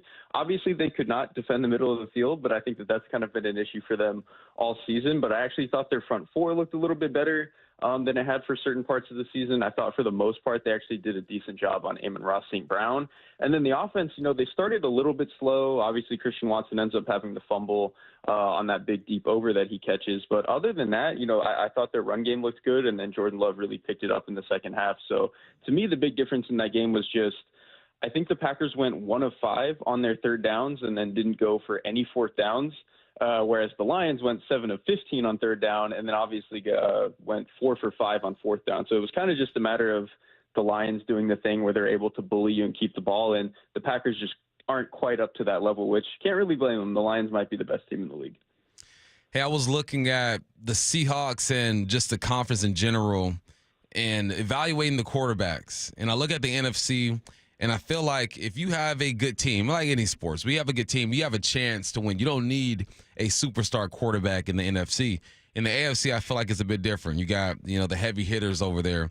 So then I related to the Seahawks, and I feel like the next 2 to 3 years is going to be open in the NFC because you don't have any superstar quarterbacks. You got guys getting paid, but no, Pat Mahomes, Lamar's and all that. But you got young guys on the come up. So there's an opportunity. How quickly do you think the Seahawks can make themselves contenders in this conference? I think fairly soon. I've actually been, and the reason I say that is just the turnaround of the defense, like how fast it's been. I had some faith that Mike McDonald would eventually turn things around, but I really didn't think that by the end of year one, and trading for a guy in Ernest Jones, who, he's solid, but I really didn't expect him to kind of be the catalyst that he's been to really turn this defense around. So I think that they are already kind of defensively at a level where I would reliably say that they could play at a top 8 to 10 level. So then to me, it's really just kind of shoring up some of the things on the offense. And I think a lot of the issues that I have with the offense mostly come down to the offensive line. I think their interior has been an issue for a lot of the season. Obviously, their center retires, like 3 weeks ago in the middle of the season. That's going to, put some things into flux a little bit. But I think if they could really just shore up the guard spots, you hope that Abe Lucas can, maybe have some long-term health and really stay on the field and stuff like that. And then I think that would just give kind of the offense overall some more stability. And that would unlock some, I think, the high potential, high ceiling play you can get from guys like Geno Smith and DK Metcalf. Is that something, I know this is a big question, and Derek, I apologize, but is that something that teams can relatively quickly fix? Because I feel like we've known the offensive line has been an issue, not just for a decade, but certainly this season. And we always hear experts say, God, it's so hard to build an offensive line, as kind of adding some context to what the Seahawks are doing. So knowing that's the best way to improve is good, because that feels like just one step. But I'm wondering how easy it actually is to fix. As far as making an offensive line that would jump them into, the top 5 or 6 offensive lines, that is probably going to take more time, and you really got to hit on some sort of superstar draft pick to probably make something like that happen. But I do think that there's a chance that they could kind of do what the Bucs did this last recent year, where they get a nice step from Cody Mauch at right guard, who did not play that well as a rookie last year. So he kind of takes a jump. They end up drafting Graham Barton in the first round to play center, and they signed free agent Ben Bredesen to go play left guard. And that really shores up an interior offensive line that was one of the worst in the league. I think the Seahawks are going to kind of have a chance to do some of that stuff where you maybe just hope one of the younger guys takes a step at guard, and then you make 1 or 2 other moves at the other interior spots. Maybe, again, pray that Abe Lucas can stay on the field. And then you can really get this thing from what has pretty firmly been, maybe a bottom 6 unit in the NFL this year. You can get them to average or slightly above. And that, to me, is enough to let Geno Smith do some of the awesome stuff that he can do. When do you think the Seahawks start looking for a replacement for Geno? I feel like he's got 3-4 more good years in him. And who was it we were listening to? Cuts where he said you get a QB when you want him, not when you need him. Evan Cohen said it, and that one hit. And you think they want a quarterback right now? Should they go after a young guy? It's kind of hard, and this is a weird class for it, right? Because it doesn't seem like it's the most exciting quarterback class, especially coming off last year where, 6 guys went in the first round. I kind of agree with you in that Geno Smith probably has 3 or 4 years left, so I don't feel like this offseason necessarily needs to be the one that they go after it. But I really wouldn't blame them if they started taking some second, third, fourth round swings on guys, just kind of seeing what's happening. And then maybe a year or two from now is when they start looking at, okay, can we do some sort of Jordan Love, Michael Penix, whatever you want to call it, plan where we can just put a guy on the bench for 2 years and kind of let Geno play out the rest of his time here. Is there a quarterback around the league that you think doesn't get enough praise for what he's doing? Oh, that's a really good question. I think, I'm going to go to the rookies really quick. I think everybody is obviously looking at what Jaden Daniels was doing early on in the season and what Bo Nix has done kind of lately. The stats don't really back it up. I think Drake May has been far and away the best rookie quarterback. I think what he's doing right now in terms of his pocket movement, in terms of understanding when and how to scramble, I think you're seeing, people thought he had a little bit of accuracy issues coming out of college, some footwork issues. I don't think that's been an issue at all. And so I think what he's been able to do with, I think an offense that anybody coming into the season would have said is a bottom 5 unit in terms of, offensive line talent, pass catching talent, for him to play the way that he has and keep this team in some games. I've just been unbelievably impressed with what he's doing. What do you think about Mayo over there with New England? He's been said to be Robert Kraft's son, so I feel like his job security is on point. What do you make of the 3-10 New England Patriots, how they're being led? That one's kind of a difficult one to unpack because, for me, I'll start with the good. As a coach, part of your job is to be able to hire the right guys, and I actually think going out and hiring Alex Van Pelt to be their offensive coordinator, I think was a good job, and I think their offensive line coach, who's a new guy, has done a really good job for them. Their quarterbacks coach, I think on the offensive side of the ball, even though it's not a very talented group right now in terms of the players, I think they've done a really, really good job with what they have. So in that sense, I think Mayo's done a good job. To me, it's more complicated because obviously he's a defensive guy, and this Patriots defense has not been very good this season. Obviously, some of that is anytime you take away Bill Belichick, something's going to fall apart, right? And that's not even a knock on Mayo. But obviously, they lost Christian Barmore for most of the early part of this season. Matt Judon ends up getting traded away, and he ends up leaving. So you kind of just have this huge loss of talent. You lose the brain trust in Bill Belichick, and I think he's a little bit struggled to pick up the pieces. So I'll still definitely give him another year because I do think he's a smart guy and is going to be able to put this stuff together. But I do think the defensive side of the ball has fallen apart more than I would have expected. Hey, I wanted to compare 2 divisions here. Derek, tell me if I'm wrong. The NFC South and NFC West are both really messy and jumbled up right now, but I think in different ways, where I think the NFC West has some good teams that are banged up or kind of cannibalizing each other, and the NFC South is a little worse off. But am I being biased here as an NFC West reporter? No, not at all. I think that's actually spot on. When I look at the NFC West, even as far down as the Niners, who I think are probably going to end up 4th in this division, I look at all those teams and I think I still want you in the playoffs. Like, I still want to see you there. I want to see all 4 of these teams there because, the Rams are in 3rd place, but obviously Stafford and their offense can be really fun, and their defensive front has been cool. And then I think the Cardinals and the Seahawks have had really impressive seasons. So all those teams I would want to see in the playoffs, I look at the NFC South and I'm like, really, we have to put one of you in? Because it's either going to be the Bucs or the Falcons. And I think what we've seen from the Falcons and Kirk Cousins lately doesn't really seem like an interesting playoff team. And obviously their defense has been bad. And then with the Bucs, obviously Chris Godwin goes down. And then on the defensive side of the ball, they've been one of the worst pass defenses in the entire NFL. So I think you're absolutely spot on. It's messy for both, but very, very different kinds of messy. Who's the best team in football right now? I think about 3 weeks ago, I said it was the Bills, and I still feel okay about that. I think if you remove the quarterback from the situation and just looked at the rest of the roster, the rest of the coaching, I think it would almost certainly have to be Detroit. But it feels like one of those things where if I were to put those 2 teams up against each other, I still want Josh Allen.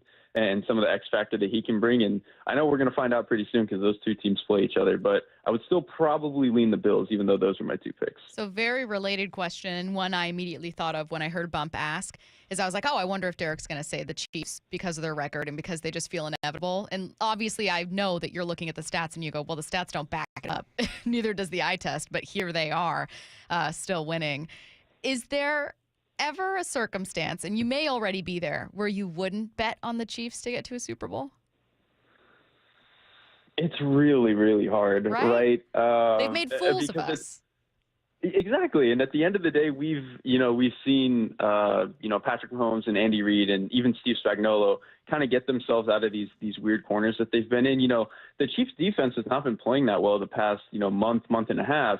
But I've also seen Steve Spagnuolo have a not very good defense in the playoffs before and then still cook up an incredible game plan to keep the team in the game. So I still, I think maybe a month and a half ago I would have said maybe they were the best team in football still, even as weird as it looked. I think now I'm more okay saying they're the fourth or fifth best team maybe, but it's still the team I just can't in good faith bet against Patrick Mahomes.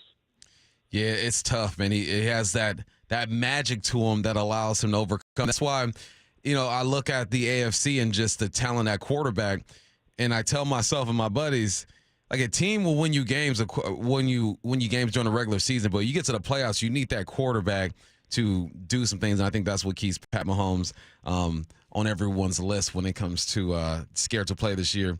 The NFC West, I've had this conversation plenty of times with Stacey and with Curtis. How do you view it? Extremely competitive or just bad and teams are at the bottom just scrapping it out and trying to fight for the playoffs?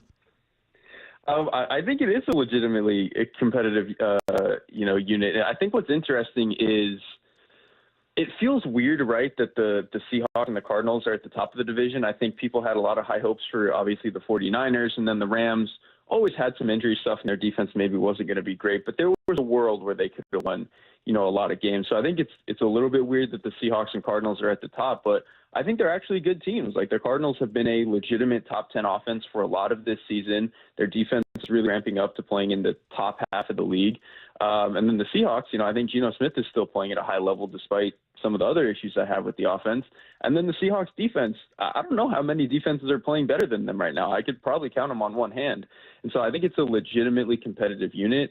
And then, like I said, the Rams and the Niners, weird seasons, but there's always a chance that they could still score 30 on you. So I think it's a legitimately good football division, pretty much top to bottom. They just are cannibalizing each other. Hey, I'm jumping ahead a couple weeks. I'm sure you'll be having these conversations closer to the end of the month in early January. But offensive and defensive rookie of the year.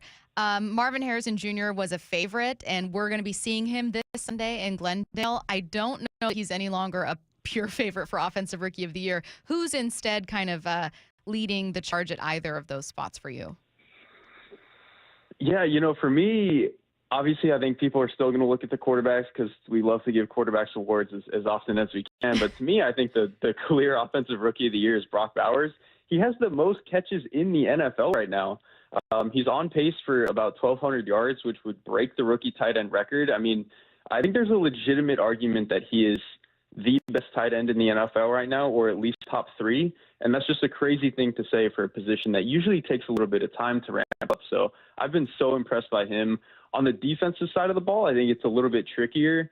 I would probably lean Quinyon Mitchell. Cornerback stats are always weird to look at, but anytime I watch the film and I watch the Eagles, it just seems like he's a guy who can completely play shutdown coverage, for 4 quarters. And so I've been unbelievably impressed by what he's done for this defense. He is the Athletic Football Show's Derek Klassen, kind enough to join us on the Emerald Queen Casino Sportsbook Hotline. Thanks, Derek. Thanks, Derek. Thank you so much for having me, guys. It's a Football Friday powered by the Snoqualmie Casino and Hotel. Let's get to headline rewrites. Extra, extra, read all about it. Headline rewrites. We must make headlines. The real story behind the headlines in today's news with Bump and Stacy. Headline number 1, the Seahawks cut their other kick returner, D. Williams, yesterday after he fumbled against the Jets. What's the real headline? Is Bump available this weekend? For price.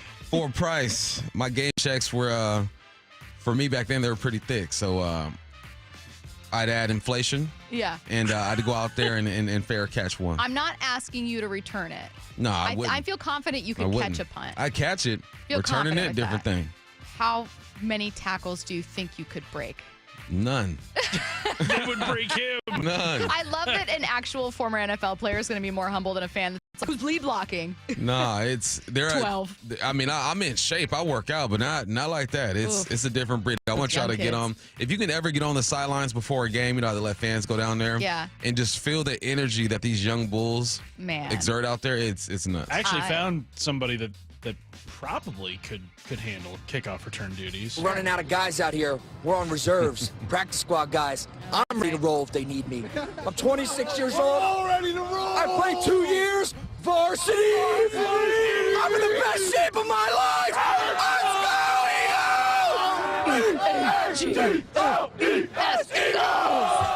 I love that cut. He's in the best shape of his It's life. basically the 8, Steve. Is also my favorite. It's been an interesting. I remember when Pete Carroll first took over, accountability and them being really tough was kind of the conversation being had at the time. With like, man, they're not afraid of people. I feel like the same conversation could be had for Mike Macdonald. I mean, you got rid of both starting linebackers. You got rid of both of your returners because they weren't performing in season. Yeah, he ain't never scared. That's for sure, Mike Macdonald. But I like this. But that is the NFL. It's so cutthroat. And I don't think the 12s have seen it like this. Off-season, for sure. But Mike Macdonald ain't playing, man. I'm with that.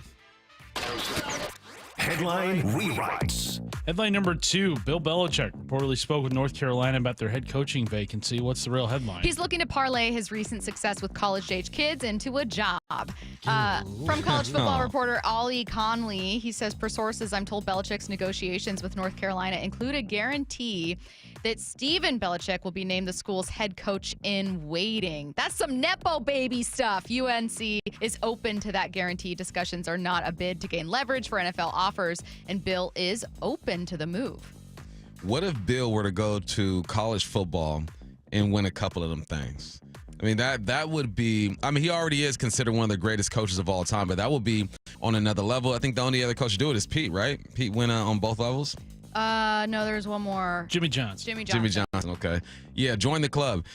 Setting his son up for success is also great. I know it's, Nepo baby type stuff, but I would do the same thing. Curtis, you set up your girls if you could for sure. Like, this is just how the world works. But I think that Bill Belichick could do some great things. College football is now a business. Yeah. Players are getting paid. He knows how to run an organization. I'd be interested to see him over there in North Carolina. Ollie reporting that Belichick being interested in this job is, again, not just to parlay offers from the NFL. It is not just to be like, oh, look who's talking to me over here, Panthers or whoever. Do you believe him? Yeah, I believe him. Yeah, I think he wants a new challenge. Also, Connolly saying that Matt Patricia would be part of Bill Belichick's staff. Oh, yeah, I skipped right over that one. Of course. Potential staff includes Matt Patricia, Ben McDaniels, who is the brother of Josh McDaniels and the Texans pass game coordinator, as well as a sitting college GM who would handle general operations like NIL deals. Headline rewrites. Headline number 3, the Lions needed all 60 minutes last night to knock off the Packers 34-31. What's the real headline? God, I really hate to be the team that has to play Green Bay next. Imagine. Yeah, coming up December 15th. Go get it. Just take care of this one, and you could drop one between the Vikings and the Packers. Of course, that's not going to be their goal, but we're going to learn a lot because I think it's extremely difficult to beat a team twice in 3 weeks. Scouting report doesn't change much. They know what you like. You know what they like. It should be a good game, but the Packers, they're legit, man. I've said it all year. As long as Jordan Love takes care of the football, they should be in most games. All right. I want to hit you with 3 minutes left here. Can I get back to the Mariners for just a second? Because I'm getting into a debate with a listener, and I want to see how you feel. Okay. The 253 says Service couldn't coach hitting at all. We were talking about. Okay.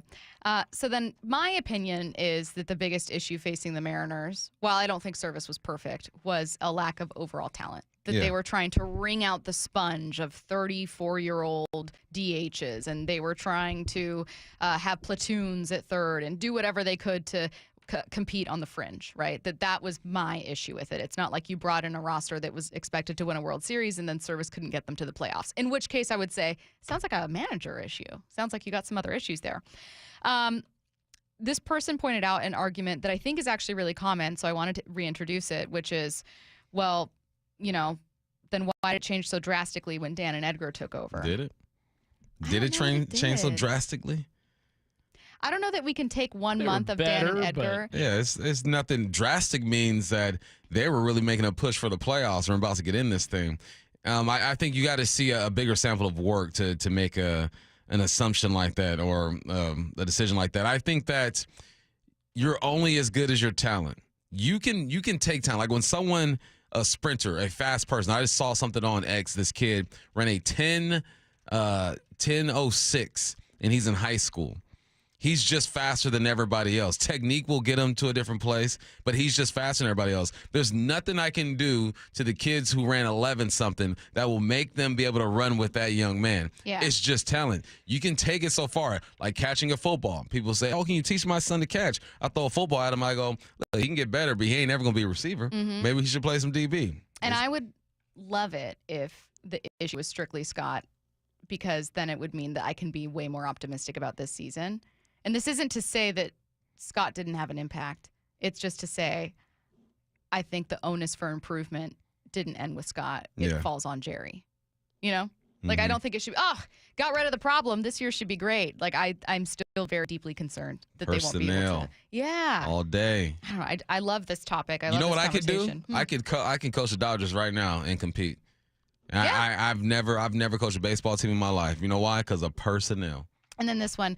Service's issue was his absolute refusal to play small ball. Again, I don't think Service was perfect, man. Like, we've talked about things and certain, decisions with high leverage bullpen situations and decisions. But did you have a small ball club? No. And I don't think maybe Dan Wilson's more open to it, and maybe Dan Wilson will have a bit more of a say because he's more unconnected to Jerry. Like, Scott came in with Jerry, and Dan might have a bit more power, a bit more autonomy, but I think you need to find someone to help you from outside. Yep. And I don't mean just a manager. I mean a hitter. Like you need to add players. You need an athlete. Yeah. So I don't know. I think it's an interesting conversation, one that we'll continue to have as the actual season gets here. We're sticking so much with the NFL. I just wanted to interject a bit more Mariners talk since it was happening on the text line, and I know people were still a bit hungry for it. We're going to take a look around the NFL coming up next, and then we're taking your calls at 1. Don't go anywhere. It's picked off. Leo Williams, he's running like a racehorse. This Sunday, the Seahawks hope to bolster their lead in the West as they head to Glendale. Holy smokes, are you kidding? Leo Williams is going to take it in for a touchdown. Seahawks. Hawks, Cardinals in a consequential rematch. JSN makes a catch down to the 20-yard line. Are you kidding me? Holy catfish. Checkoff 105, pregame starting at 10 on your home for the Hawks, Seattle Sports. What would motivate you to encourage your kid to work with me at Lee Johnson? I still revert back to, if I work at a location and I'm willing to have my son work at this location, that should tell you a great deal. I didn't steer my son away, I steered my son to it. Because of the opportunities that are in front, and when you see it across multiple rooftops and multiple locations, it says a lot that you're willing to entrust your family member, your blood, sweat, and tears. You're willing to say, hey, this is a great place for them to be and work. If you take care of people, they take care of customers. Sharing a good thing with family and friends comes easy at the Lee Johnson Auto family. The LJ way is the Lee Johnson Auto family. Hey, Bob Stelton here, preparing for another stressful holiday season, and this year I am prioritizing my well-being. That's why I went to my local Johnson Fitness and Wellness store. Their equipment is made for more than just a workout. It's made for better sleep and mental breaks. And the massage chairs, not just for relaxation, they're made for recovery, stress relief, and lowering blood pressure. The experts at Johnson Fitness and Wellness are here to get you through the holidays with flexible financing, white glove delivery, and treadmills, bikes, and ellipticals up to 50% off. Check out johnsonfitness.com one of the 3 Seattle locations today. My wife and I always loved doing everything together. Jiu-jitsu, kayaking, and intimacy was always on point. It was around my early 30s when I noticed a downward trend. Watching a lot of TV, putting on weight, and just full of self-doubt. I had tried another men's clinic with disappointing results. It's the personalized treatment I receive at Revive Men's Health that has been the complete game changer for me. I've got my energy and motivation back. I'm feeling stronger than I did in my 20s, and it made me a much better husband to my wife. This is Dr. Andrew Olshouse of Revive Men's Health. If you're always feeling tired or moody, or your sleep is poor, you have low libido, you may be suffering from low testosterone. Book your free T-check and exam. Call Revive Men's Health Seattle at 206-529-1111. That's 206-529-1111. Or visit revivemenshealth.com. If you love to travel, Capital One has a rewards credit card that's perfect for you. With Venture X, earn unlimited double miles on everything you buy and turn everyday purchases into extraordinary trips. Plus, receive premium travel benefits like access to over 1,300 airport lounges where you just check in and chill out. Open up a world of possibilities with Capital One. What's in your wallet? Terms apply. Lounge access is subject to change. See CapitalOne.com for details. Tired of hearing scary radio ads about the IRS? Tax Relief Advocates is different.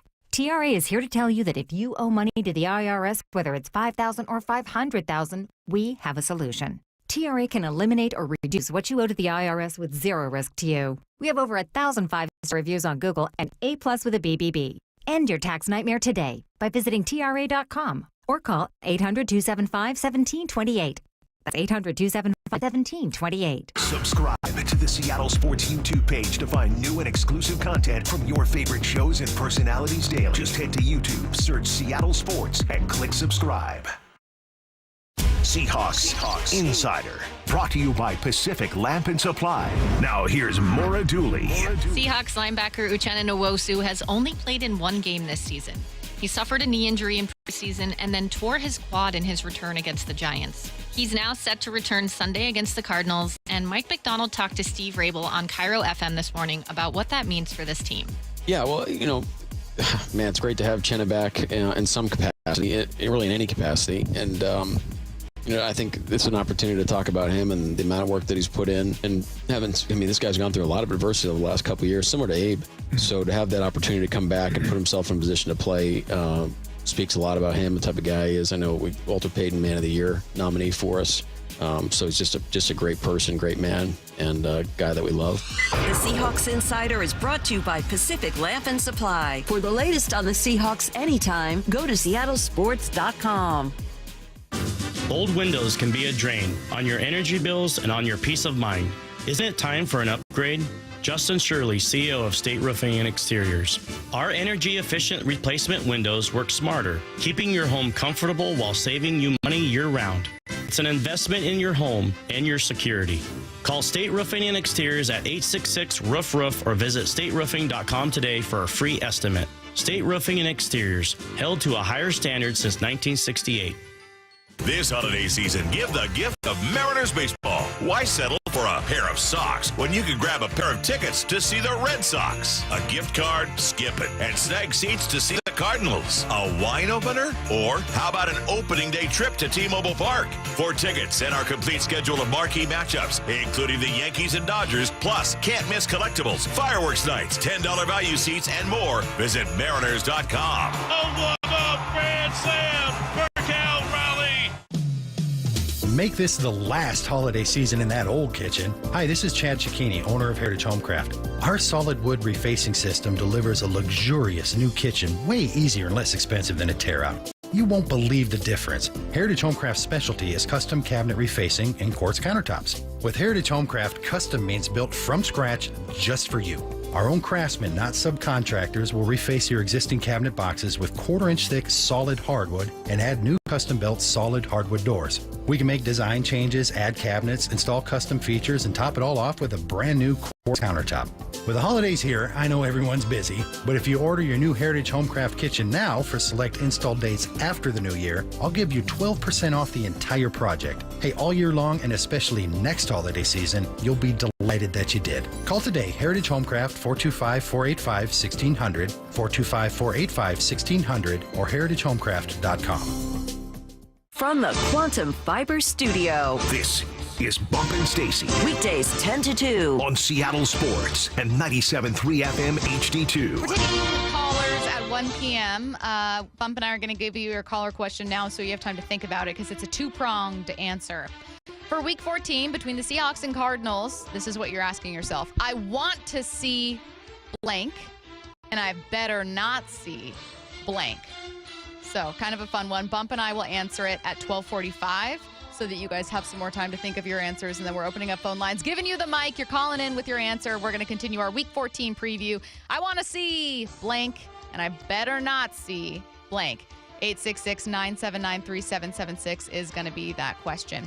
All right, let's start with NFL headlines, and we'll start with this. NFL legend and ESPN analyst Randy Moss is stepping away from media for health reasons. In a statement, Pro Football Hall of Famer Randy Moss will step away from Sunday NFL Countdown for an extended time to focus on a personal health challenge. He briefly addressed the matter at the start of the show on December 1st. For nearly a decade, Randy's been an invaluable member of the team, consistently elevating Countdown with his insight and passion.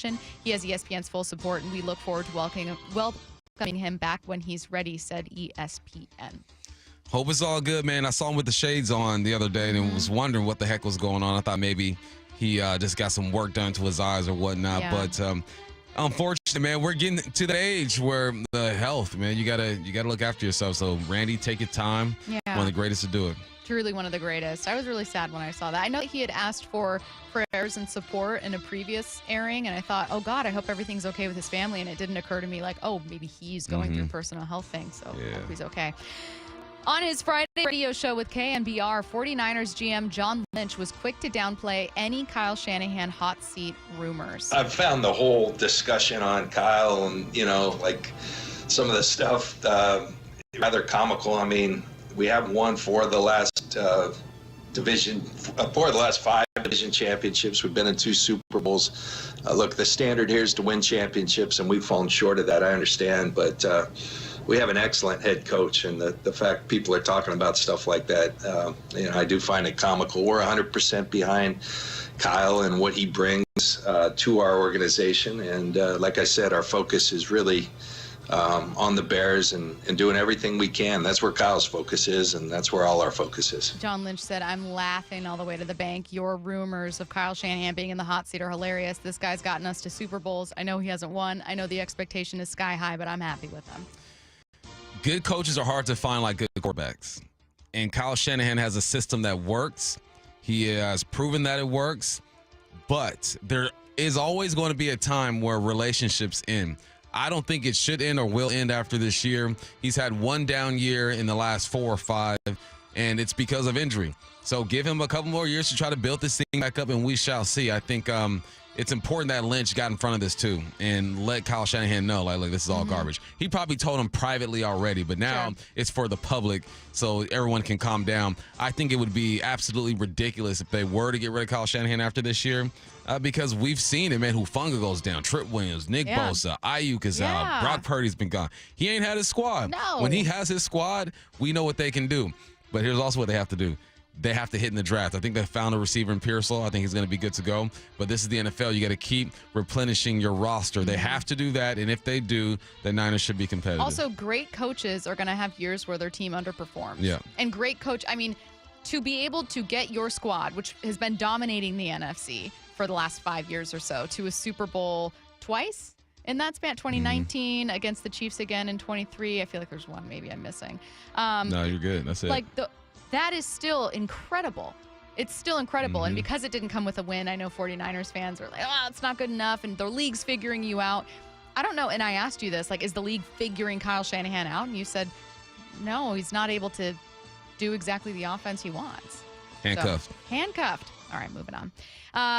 Richard Sherman actually gave Russell Wilson some praise for his bounce-back season in his most recent podcast. He's got a coach that believes in him. He has a very solid system around him. He's shown some humility. You don't hear the interviews and things that, the catchphrases and things like that he showed in Denver, where it just seemed like he was trying to separate himself from the Seattle Seahawks and really identify himself as an individual that plays at a high level, that needs to be recognized week in and week out. I think right now he's just staying with the team atmosphere. You don't hear anything after press conferences outside of, what you need to hear, the questions that are answered. I think Mike Tomlin's done a great job of managing the expectations from him and with him, having really honest conversations with him. He's just played good football. I mean, you got to give him credit. He's thrown the ball well. He's been accurate on the deep ball, which has been a standard and stalwart of his career. But these aren't the best receivers in the world. You wouldn't put this as a top 5, top 10 offensive weapons core in the National Football League. And so he has elevated them in a very cool way. I know that Russ didn't have the absolute best relationship with teammates in Seattle. There's a little bit of tension, and it became very public when it was here.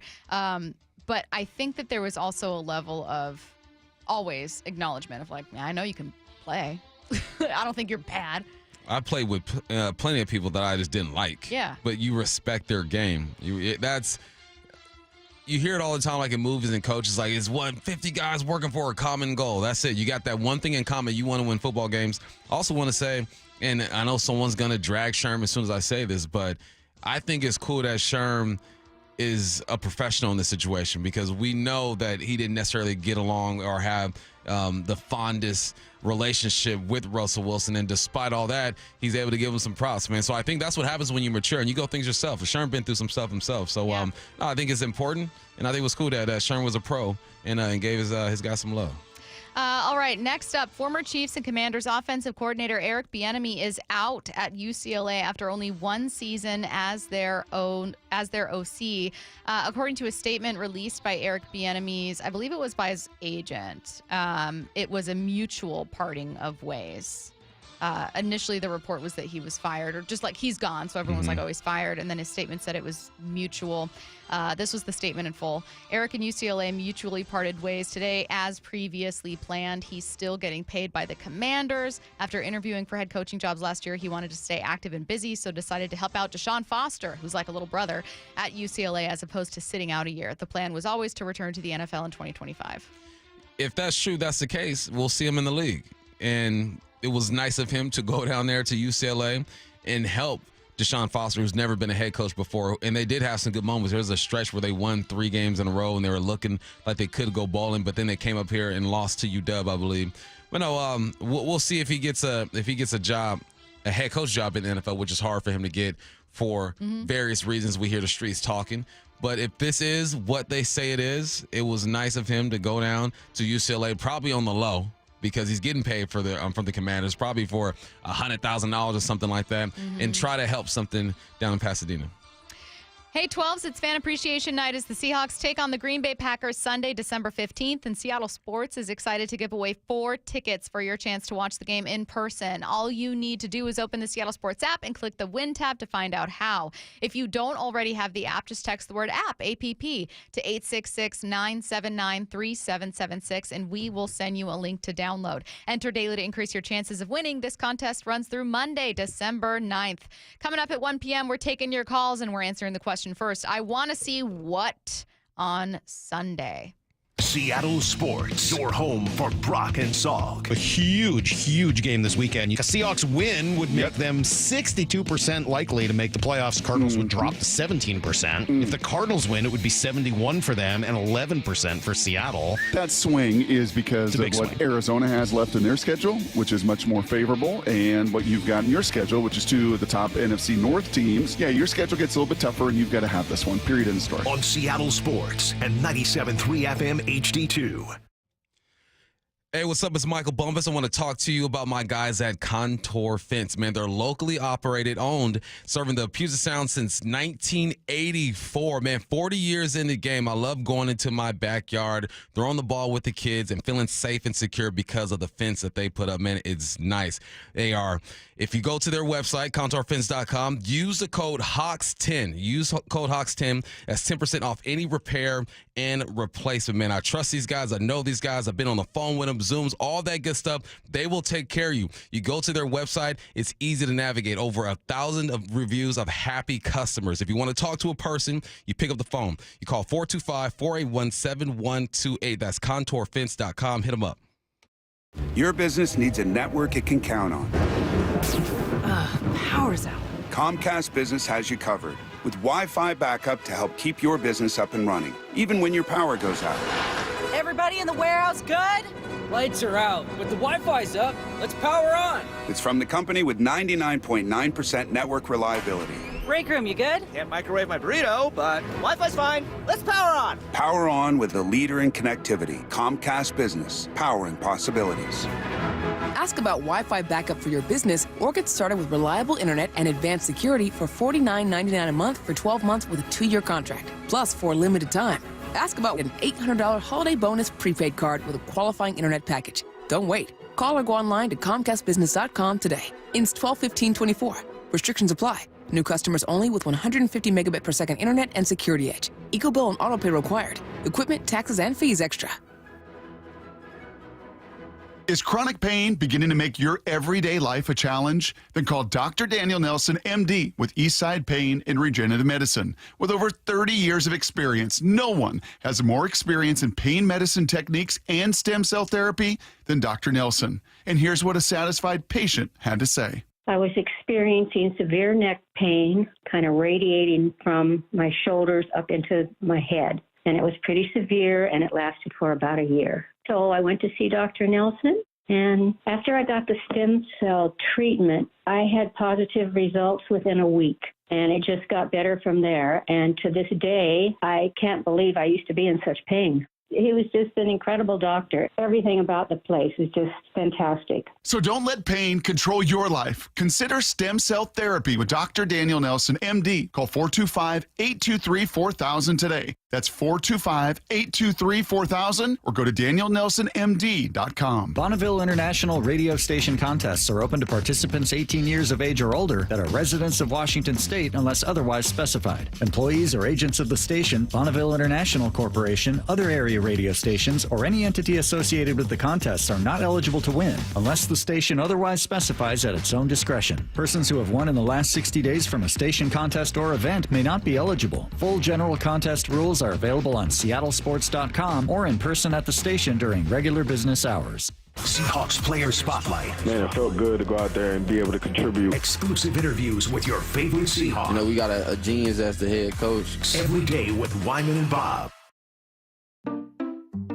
We just want to have enough money for retirement. And travel to visit our grandchildren. I understand. That's why at Fisher Investments, we start by getting to know each other, so I can learn about your family, lifestyle, goals and needs, allowing us to tailor your portfolio. What about commission-based products? We don't sell those. We're a fiduciary, obligated to act in your best interest.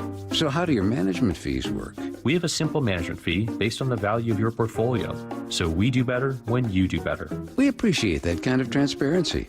We also check in with you regularly to keep you up to date on the markets and your portfolio. Well, what other services do you offer? As a client, you have access to resources on investing, financial planning, estate planning, Social Security, Medicare, and more. Wow, sounds like Fisher Investments has everything we need. At Fisher Investments, we're clearly different. Learn more at FisherInvestments.com. Investing in securities involves the risk of loss. Planning to propose this holiday? Shane Company is ready to help you find your dream engagement ring. We handpick the most beautiful diamonds and colorful gemstones in all shapes and sizes. So when you walk in the door, you can trust your rock is in stock. At Shane Company, we've always sourced directly, cut out the middleman, and pass the savings on to you. We work with your budget, not against it. We'll also protect your ring for life with our free unmatched lifetime warranty. Come see us at shaneco.com and in-store. Shane Company, your friend and jeweler. Mike Rowe here with a quick question. Is your concrete sinking? Whether it's your driveway, sidewalk, or patio, those uneven surfaces are not just ugly, they're dangerous. That's where Groundworks comes in. They use state-of-the-art concrete lifting solutions to prevent tripping hazards, and they're the best at what they do. Schedule your free inspection at groundworks.com/row. And while you're there, check out my latest dirty job. It's a good one. Licensed in all states where work is performed. See website for details. From the Quantum Fiber Studio. This is Bumpin' Stacy. Weekdays 10 to 2. On Seattle Sports and 97.3 FM HD2. We're opening up phone lines in 15 minutes. Your question is going to be the same one that Bump and I are answering right now. It's a two-prong question. I want to see blank on Sunday between the Seahawks and Cardinals. I want to see this. And then you're also going to have to answer, and I better not see what. So, for instance, maybe your answer, Bump, is, I want to see more of the run game in Week 14 between the Seahawks and Cardinals, but I better not see Zach Charbonnet and not Ken Walker in on 3rd and 4. Mm-hmm. Maybe that's your answer. I don't know. It's just an example. Yeah. I want to see 3 explosive runs over 20 yards. And I think it's been a while since we've seen Ken Walker really get loose. And maybe he doesn't go for 100 yards, but if he has 3 runs over 20 yards, that means the ball is getting into enemy territory and everything else is going to open up. I need to see that. I want to see that. Mm-hmm. What I better not see is somebody drop a punt or a kickoff. Oh, God. Because we thought we just got rid of that problem. No disrespect to Chenault. Nice dude. No disrespect to D. Williams. But you can't think you got rid of a problem and just keep the same problem going. Kind of reminds me of the Mariners, right? Oh, we're not going to strike out as much and you strike out more. Right. You can't have that. So, 3 explosive plays. I need to see. I better see that. And then run plays of 20 yards or plus, and then protect the dang ball on special teams. Okay, so I'm going to have a protect the ball on offense take. I want to see the defense once again get an interception or a takeaway of Kyler Murray. I better not see Seattle's offense throw one of their own. Like, I better not see Geno get into the red zone and throw a pick. Mm-hmm. Because last time this was such a quietly low-scoring, close game that we talked about whether or not you needed Kobe Bryant's pick 6 in this one, and you were like, I think you kind of did. You could have won, but I think you did need it. And you're right. I mean, they were really struggling to get into the end zone on either side. So I want to see the defense score again because it's fun. I better not see Arizona's defense score thanks to a turnover. Have we had a defense? Yeah, we have had a defense score on us. The Rams, 103-yard pick to the house. That's it, though, right? I think that's it. No, there has to be another pick 6 in there somewhere. I'm racking my brain. I don't think there is. Really? Yeah. Okay. We're still going. We're going back and forth. We're still going. We're still doing we can this? do a couple more. Your number is going to be 866-979-3776. We are going to be taking your calls, so not texting in, taking your calls. You can call now if you want. You'll be waiting a while, though. So if I were you, I'd call it 12:58. You have some time. 866-979-3776. I want to see this on Sunday, and I better not see what? I want to see Tyler Lockett remind folks of who he is and what he's capable of. It has been a while since I had the warm, fuzzy feeling of Tyler Lockett going out there and balling. He's made some tough catches on 3rd downs or whatnot, but there hasn't been just a consistent flow when it comes to his game. I need to see it. I better see it. What I cannot see are guys not hustling to the football. I'm not going to call anybody out, but there was a play or two where a guy on defense did not hustle to the football, and there were some words being shared on that football field between him and a leader out there. Mm-hmm. That's just unacceptable. You're fighting for your playoff lives at this point. You got to have some pride. Yep. Get to the dang ball. You got to hustle. I'm glad those words were shared by that leader. Yeah. Because I think that he did exactly what he was supposed to do. Mm-hmm. And the player who made the mistake, incredibly talented, but he needs to stop trying to learn the same lesson. That's a bad look. At a certain point, that lesson needs to set in. Mm-hmm. These don't have to be related, by the way. I made my run game example related because it was just kind of fun. But you could have 2 unrelated ones. Like maybe yours is, hey, I want to see a Seahawks win on Sunday. I don't care how it happens. It can be ugly. It can be the ugliest win you've ever seen in your life. It can be 3-0. I want to see a Seahawks win.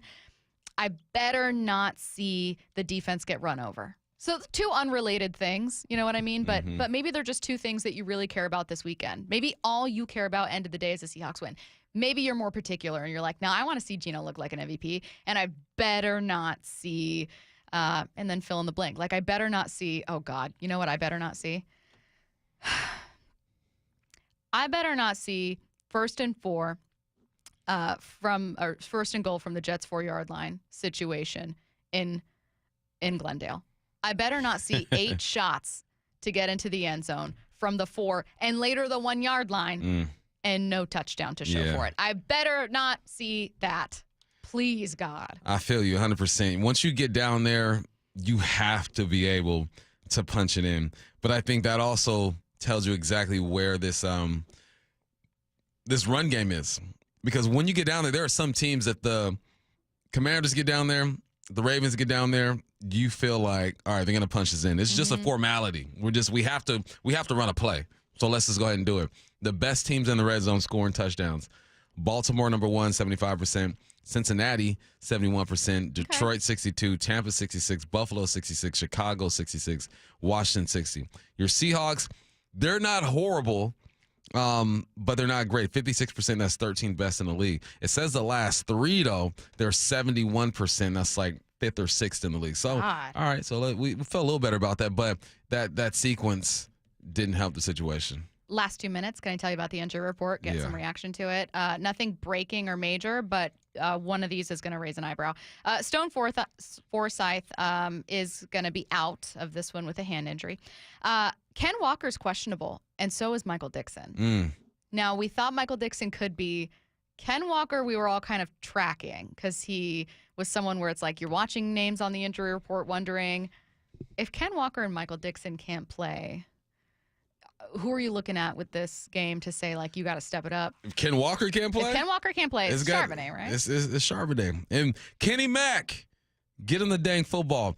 And the tight ends, I think that they're all related, honestly. Tight ends play well. The running backs do well. The O-line does well. Everybody eats. But it has to be Charbonnet. Charbonnet had a multi-touchdown game in Ken Walker's absence earlier this year. I think you just got to get him in the right situation. If there is a gap scheme type of running back, I feel like Charbonnet is more the gap scheme because he's just a downhill guy. He doesn't have the wiggle that K9 has. Sometimes the wiggle gets K9 in a bit of trouble because he feels like he can pop a big one. Yeah, and again, the Seahawks won the first matchup between these two teams with less than 100 rushing yards total combined. So they were not running all over Arizona in their first meeting with them, and they still won.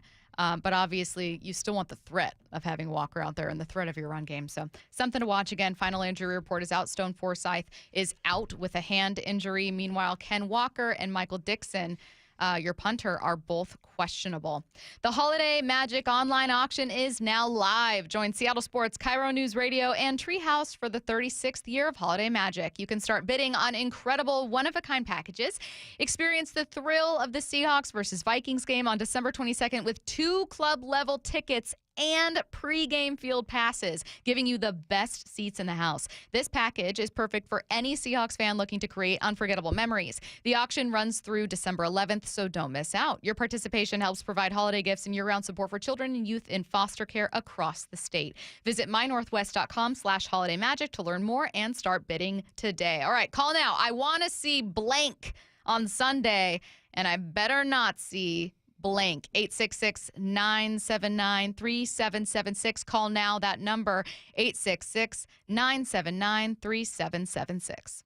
Blue 88 on Brock and Salk. Who is one Seahawk that has to emerge over the final 5 weeks of this season? Every day at 7:45. And I like to try to guess who your answer is going to be. Tyler Lockett? Yes. Father Time is chasing him. I would love to see him just stiff arm Father Time for the next 5 weeks and say, no, Father Time, I am going to make some big plays. I am going to get into the end zone. 2 touchdown receptions this year for Tyler. That's not enough. Blue 88, answering 3 football questions as only Brock Heward can.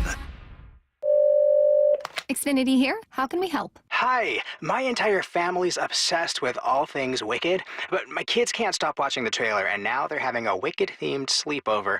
Do you think our internet can handle all of the streaming and memeing going on? Well, we've engineered our Xfinity gateways to handle hundreds of devices at once, so they can all stay magically connected. Wow.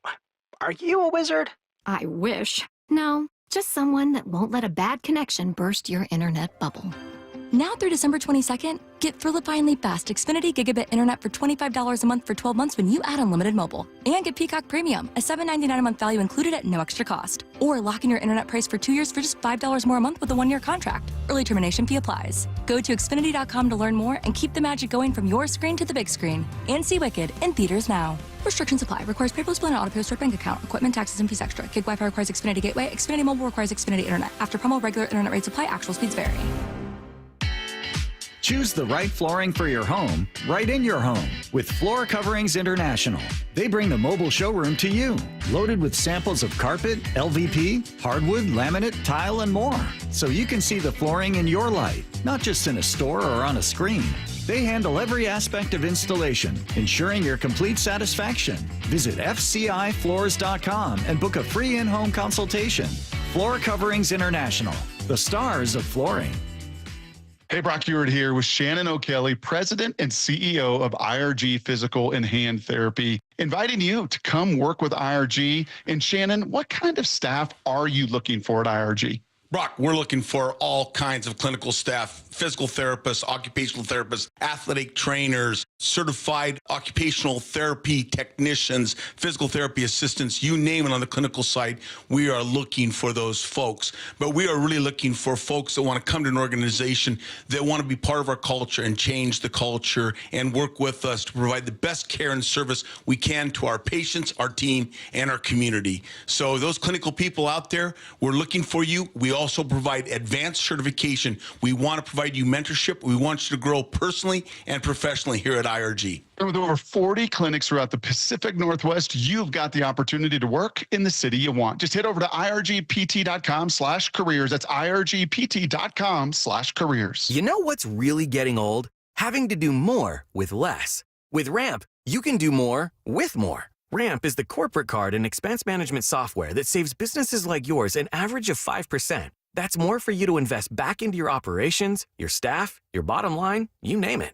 And that means less time spent on manual tasks, less time spent closing your books, and less time spent worrying about where your money went. All with Ramp. I grew my hospitality company fast. So fast that we actually felt serious growing pains. Ramp helped us automate our manual expense tracking, saving the team valuable time. Now we have more time to spend on what really matters, our guests and their experience. Ramp gives you more time, more visibility, and more control over your business. Don't settle for anything less. Start using Ramp for free today at ramp.com/radio. Ramp.com/radio. That's RAMP.com/radio. Cards issued by Sutton Bank and Celtic Bank, members of FDIC. Terms and conditions apply. Mariners single game tickets for 2025 are on sale now. The squad will be back in action before you know it. And now's the time to lock in your seats for the biggest games next season. Don't miss opening day on March 27th. Incredible giveaways like the Julio Bat Flip Bubble and matchups versus the Dodgers, Yankees, and more. Plus, check out 30 value games with tickets starting at just $10. Go to Mariners.com to get your tickets today. A deep blast. This is gone. Home run, Julio. Get in zone, AutoZone. Welcome to AutoZone. What are you working on today? I think my battery's dead. With free battery testing and charging, we can help you get back on the road. Get in zone, AutoZone. So what if I need a new one? We have the right Duralast battery for you, only at AutoZone. Get in zone, AutoZone. And what about my old battery? We can recycle it right here at America's #1 battery destination. Get in zone, AutoZone. Restrictions apply. Hey everyone, it's Ted from Consumer Cellular, the guy in the orange sweater, and this is your wake-up call. If you're paying too much for wireless service, you don't have to keep having that nightmare. Consumer Cellular has the same fast, reliable coverage as the leading carriers for less. And for a limited time, new customers receive their second month free when they sign up and use promo code SECONDFREE by January 26th. So why keep spending more than you have to? Seriously, wake up and call 1-888-FREEDOM or visit consumercellular.com. Taxes, fees, and other third-party charges will apply. See website for additional details. Let's go! This is Seattle Sports. Streaming through the Seattle Sports app. KIRO AM Seattle. KIRO FM HD2 Tacoma. Home of the Seahawks, Mariners, and everything Seattle sports. Seattle Sports Snapshot. The 3-win Panthers are taking on the Eagles in Philly on Sunday, and one person in Kentucky placed a massive wager. Per ESPN, One bettor is picking the Philadelphia Eagles to defeat the Carolina Panthers with a $3.1 million bet, one of the largest bets ever reported on an NFL regular season game. Snapshot, brought to you by Miller Lite. When it's game time, it's Miller time. This hour is brought to you by Mazda of Everett. From the Quantum Fiber Studio. This is Bump and Stacy on Seattle Sports. Streaming through the Seattle Sports app and at seattlesports.com. Now, here are your hosts, Michael Bumpus and Stacy Ross. Here we go now. It's a Football Friday powered by the Snoqualmie Casino and Hotel. The Seahawks are heading to the desert to take on the Arizona Cardinals in a Week 14 rematch of Week 12. A quick turnaround to face this team again. Seahawks won the first time around. Will they be able to take this series? Again, this is going to be a 1:05 p.m. kickoff, and we are taking your calls. The number is 866-979-3776. Your question: I want to see blank on Sunday, and I better not see blank. I bet not. It's like a Mad Lib. You know what I mean? Like fill in the blank with fun stuff. Let's go to Charlie in Ellensburg. Charlie, you want to see what, and you better not see what? Hey, I love the show. Listen every day through the app. You guys are the best. Oh, love it, Charlie. Hey, I want to see the offense go the whole game without a pre-snap error, man. Strong mentals. Get out there and be prepared. I feel that. I better not see another penalty that wipes out a canine explosive run. It's so painful. They're so few and far between. I just can't take it. My heart can't take it. Thanks for having me. Bye. Thanks, Charlie. Good call. Every time I hear the name Charlie, I think of YouTube. Charlie bit me. Charlie bit me. That is a very reasonable ask for the pre-snap penalties. That shows a disciplined team. As a coach, a former coach, that just makes my soul just happy if I were to see that. 866-979-3776. Noah in California. Noah, you want to see what, and you better not see what? Hey, guys, love the show. This game, I got to see them stop the run game again. Kyler Murray, James Conner, I want to see them contained. I'd love to see James Conner contained to under 100 yards. And I better not see any special teams errors this game. We had enough of those last game to fill up an entire season. I don't want to see a blocked PAT. I don't want to see any kind of misses. I want to see a good kick return.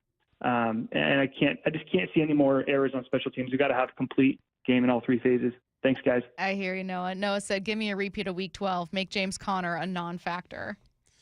That'd be awesome.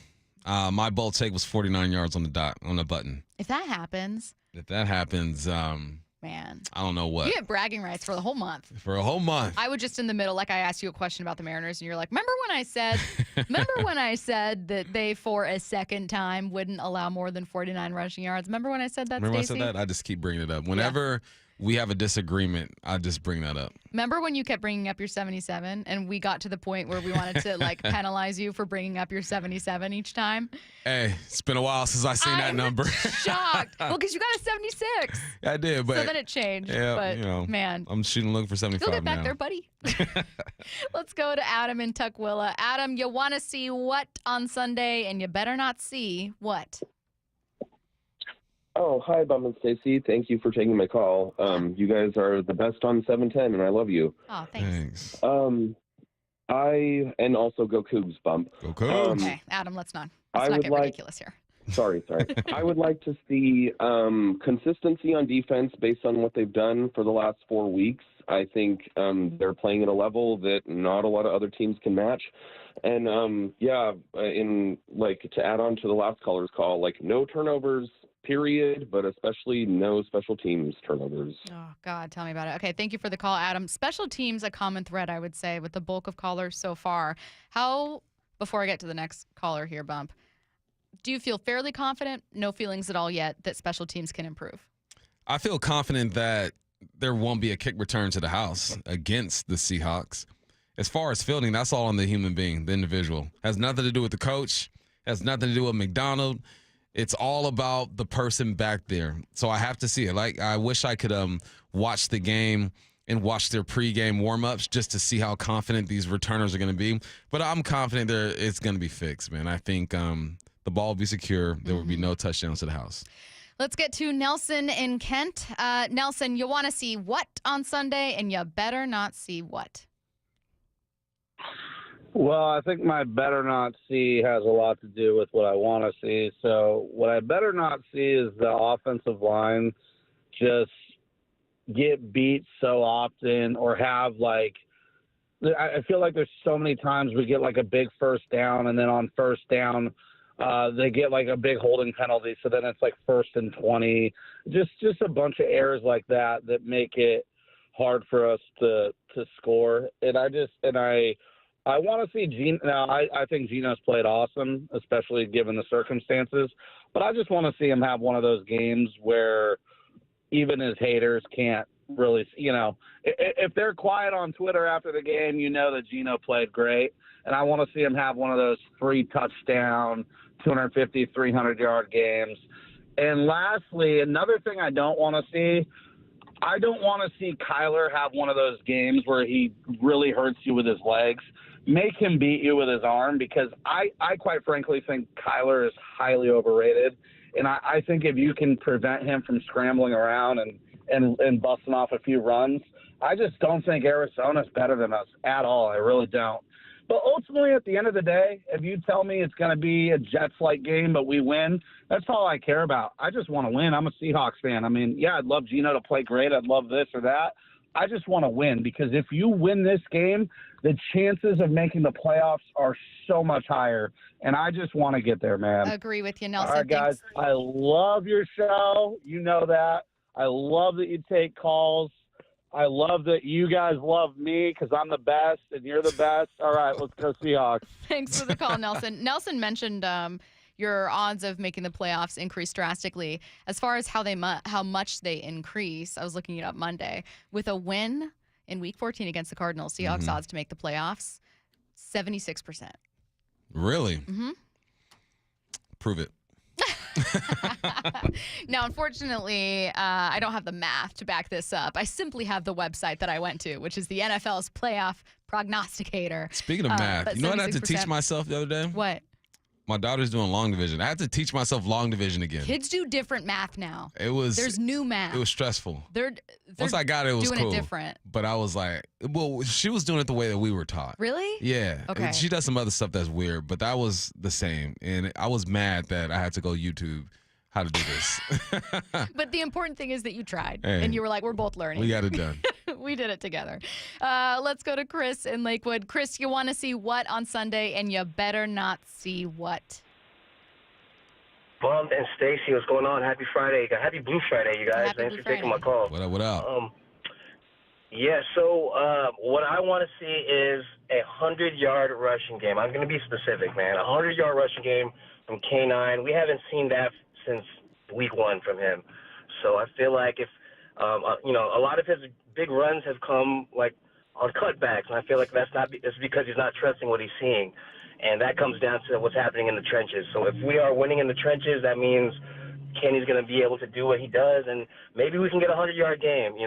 Maybe in combination with Geno, whatever. I want a 100-yard rushing game. Okay. What I don't want to see is John Connor and Kyler Murray getting 100 yards rushing, because I feel like they're going to be at home when they're lockstep with each other and they're in tandem and they're locked in. It's going to be a long day, because John Connor is he's the workhorse over there, and Kyler, man, they can run over there. So I don't want to see that from them. But, yeah, that's about it, man. 100-yard rushing games for your boy Kenny. Thanks for taking my call. Thanks for the call, Chris. Chris says, I want to see K9 get over 100, and I do not want to see James and Kyler get more than 100. I want to flip. He wants a repeat of Week 12, only with more rushing for Seattle. Let's hope that K9 is available. Man. Because that would change things. He's questionable right now. We'll see where what happens there. But the run game controls all. Man. The run game opens up the pass. The run game decides what the tempo is going to be. The run game allows the offensive lineman to be physical. Let's make it a physical run game. 866-979-3776. I got 2 open lines here. Let's go to Paul in Kirkland. Paul, you want to see what on Sunday, and you better not see what? Yeah, thanks for taking my call here. We've talked a lot about the running game and buff punts and all that. So let's get to 2 receivers here, shall we? There we go. So I better see Tyler Lockett have at least one more 100-yard one touchdown game. And I'd love it for this to be this game because I have a feeling that Tyler Lockett is coming to the end of his Seahawks career. It's just a feeling. With the trending numbers, Jason is taking over, I think, as wide receiver 2 or 1B. And I want to see at least one more big game from Tyler. He's had some monster games in Arizona. So I better see that for Seahawks fans' sake and for his sake. I think that would be great. And on the other side, I better not see Marvin Harrison Jr. have a huge game. He was held so well in check by our cornerbacks, and you can have Trey McBride have a big game. He had one, but let's not have 2 of his big receiving threats have a big game. I think if we do that, we'll win this game. All right, thanks for the call, Paul. Paul says, look, I just want to see one more big game from Tyler if this is his last season. Paul said, I got a hunch. Lockett's career might be coming to an end here pretty soon. Yeah, 10 years in the game, right? You would assume that. But I like the Tyler Lockett vibes. I like people wanting to see him go out a few more times and give the defenses something to think about. I forgot what I was looking at. It was on X. And whatever feed I was looking at or whatever profile I was looking at ranked the Seahawks as the best trio of receivers in the game. The best. And they started comparing all the other ones. And with the emergence of JSN, I could see the argument. But I thought to myself, looking at the chart, Lockett needs one more big game for me to really buy into that. He did have 200 yards against the Cardinals once. Yeah. In a loss. In the grays, right? They're wearing grays that day, I believe. I hate those gray uniforms. They're wearing gray bottoms, white tops this weekend. That's better than the gray. I like the gray white. Don't like gray or gray just in general as a weather. You have gray sweatshirts. Yeah, but that's different. It's heather gray. It's Skims. It's cute. Let's go to Bryce in Snohomish. Bryce, you want to see what on Sunday, and you better not see what? Hey, guys. Thanks for taking my call. I just want to see start in the trenches, start with protection with Geno Smith. Just see the offensive line not give up the sacks they did the last time, which I believe was 5, I think you guys said. And what I don't want to see is McBride go off for another 100 yards. But then again, if you're shutting down Connor and Harrison Jr., maybe that's not so bad.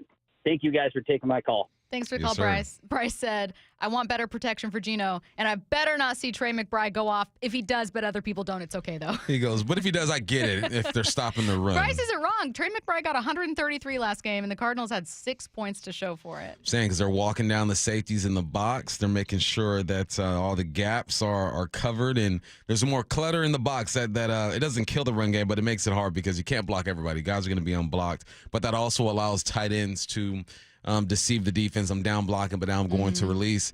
I'm okay with McBride getting around 80. If he get around like 75, 80, I'm good with that. Yeah, I'm not going to be kicking myself. If it's like 23-yard pass to Trey McBride, I'm not going to be like, this game is lost. Yeah. If it's like 23 run for James Conner and then Kyler takes off for 20 and then, you know what I mean? Then I'll get nervous. Yeah. Because it'll be like, oh, it's a different game plan now. It's for real.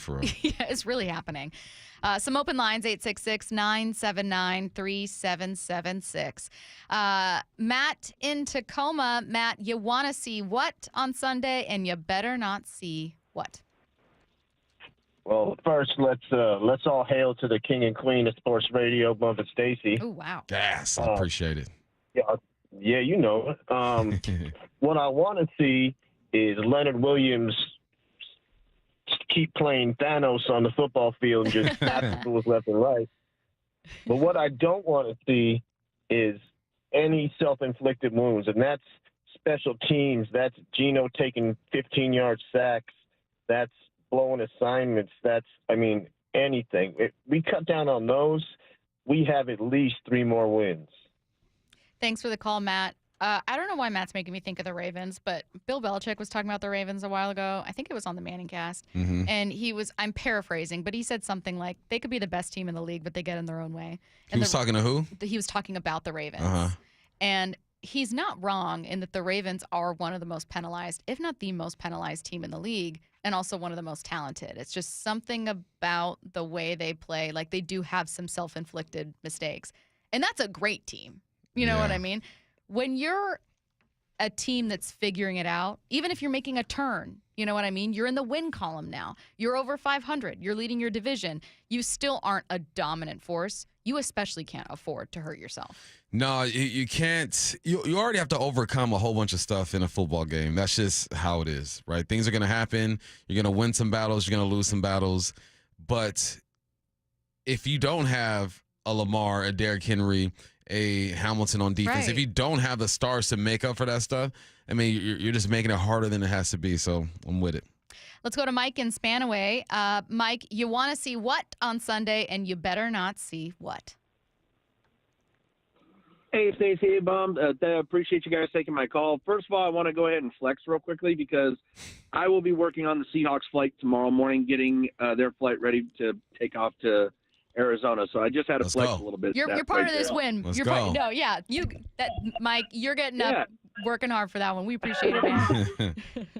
Of course. Cool. Ramp life is the life for me. But I actually saw earlier today on Instagram Seahawks Legends posting the 8-turnover game, the year that the Seahawks absolutely demolished the Cardinals 58-0.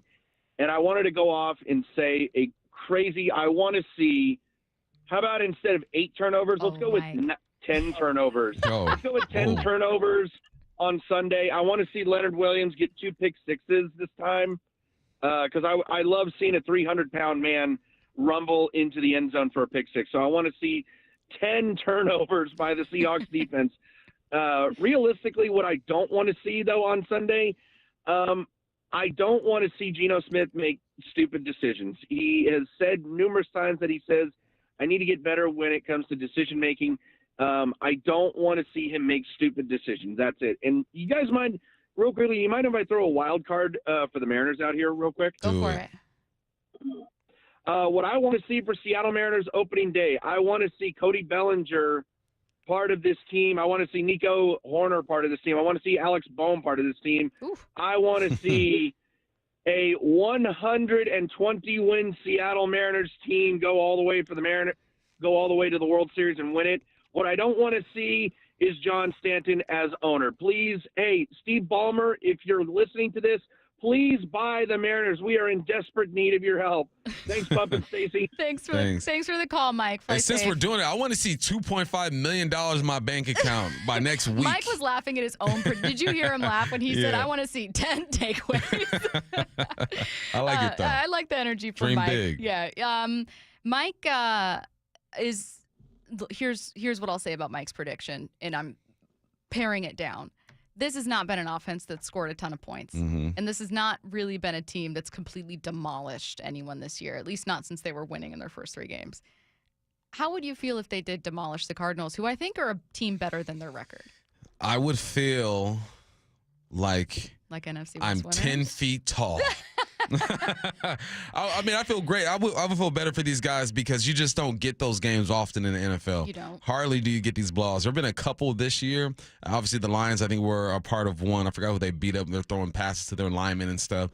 But it doesn't happen because there's only about 1,500 players in this league. So games are typically going to be close. A team that shouldn't even be on the field with the Lions and the Chicago Bears push it all the way to the end. So that would be nice for those guys, but we know it's going to be a grind. All right, let's go to Tim calling from Chicago. Tim, you want to see what on Sunday, and you better not see what? Hey, guys. Yeah, I better not see 8 straight plays. I'm going to go goal line for both of these. I better not see 8 straight plays on the goal line with no touchdown. So as a solution to that, what I hope to see, what I better see is Byron Murphy get the ball and punch it into the end zone. And you know what would be great icing on the cake? Whether the radio caller or the TV caller says, and Byron Murphy gets the ball, and he punches it into the end zone, just as the McDonald's punched out a baby last week. I would have loved to hear that. Oh, snaps. Hey, love the show, guys. Take care. Thanks, Tim. You guys talked about Byron Murphy potentially being used at fullback, right? Didn't you and Curtis on Monday? Yeah. Oh, yeah, we got a little wild. Okay, so was that a serious suggestion? Because I know Tim's like 90% serious. I can tell from That was Tim's Curtis. voice. Oh, no, I know Curtis. Curtis, that was you saying you wanted Byron Murphy. It was based off of like, well, let's just stop banging our head against the wall and doing what we've been doing, and let's change things up a little bit because that was the most frustrating part of the game for me. I know the three special teams muffed kicks were embarrassing in the kickoff return, but for me it was the 8 plays within the 4-yard line they couldn't punch it in. That was just maddening. So I was like, you know what? There's a guy on your defense that is built like a brick house that has scored a rushing touchdown in his football career before. Put him in there. Let's see what you got. Let's go to Juan in Seattle. Juan, you want to see what, and you better not see what. Hey, guys. Thanks for taking my call. I want to see a physical, just brutally hard-hitting defense. I don't want them to just beat that Cardinals offense. I want them to, I want to see them look defeated mentally and physically. I want to see them suffer. The end of the third quarter. I want Kyler Murray to just be completely lost. Sure. And what I don't want to see is that ball go backwards because of penalties. Thanks for taking my call, guys. Thanks for the call, Juan. I would say common answers with listeners. Some concern about special teams and frustration about special teams. Some concern about short yardage situations. And ultimately a thirst for a really dominant performance. Yeah. I think the fans, they need something to believe in. I think they believe in this ball club. I think that most believe in Geno. Most think the offense is going to get going. The defense is fine. But there's nothing that causes like a frenzy, like just a beat down. Like imagine being a Buffalo Bills fan, watching your team beat up on the Niners like that. Man. These fans haven't had that feeling in such a long time. And, if you show up, well, you'll be in Glendale because the Hawks usually show up in Glendale. Get it done there, bring it home against the Packers, and maybe you'll get one out of the two. That's a really good way to say it, is like wanting something to believe in. Like you can see the record, you can do the math or look up the math, and you can see, well, Seattle beats Arizona. They got the tiebreaker over Arizona. The conference and divisional records improve.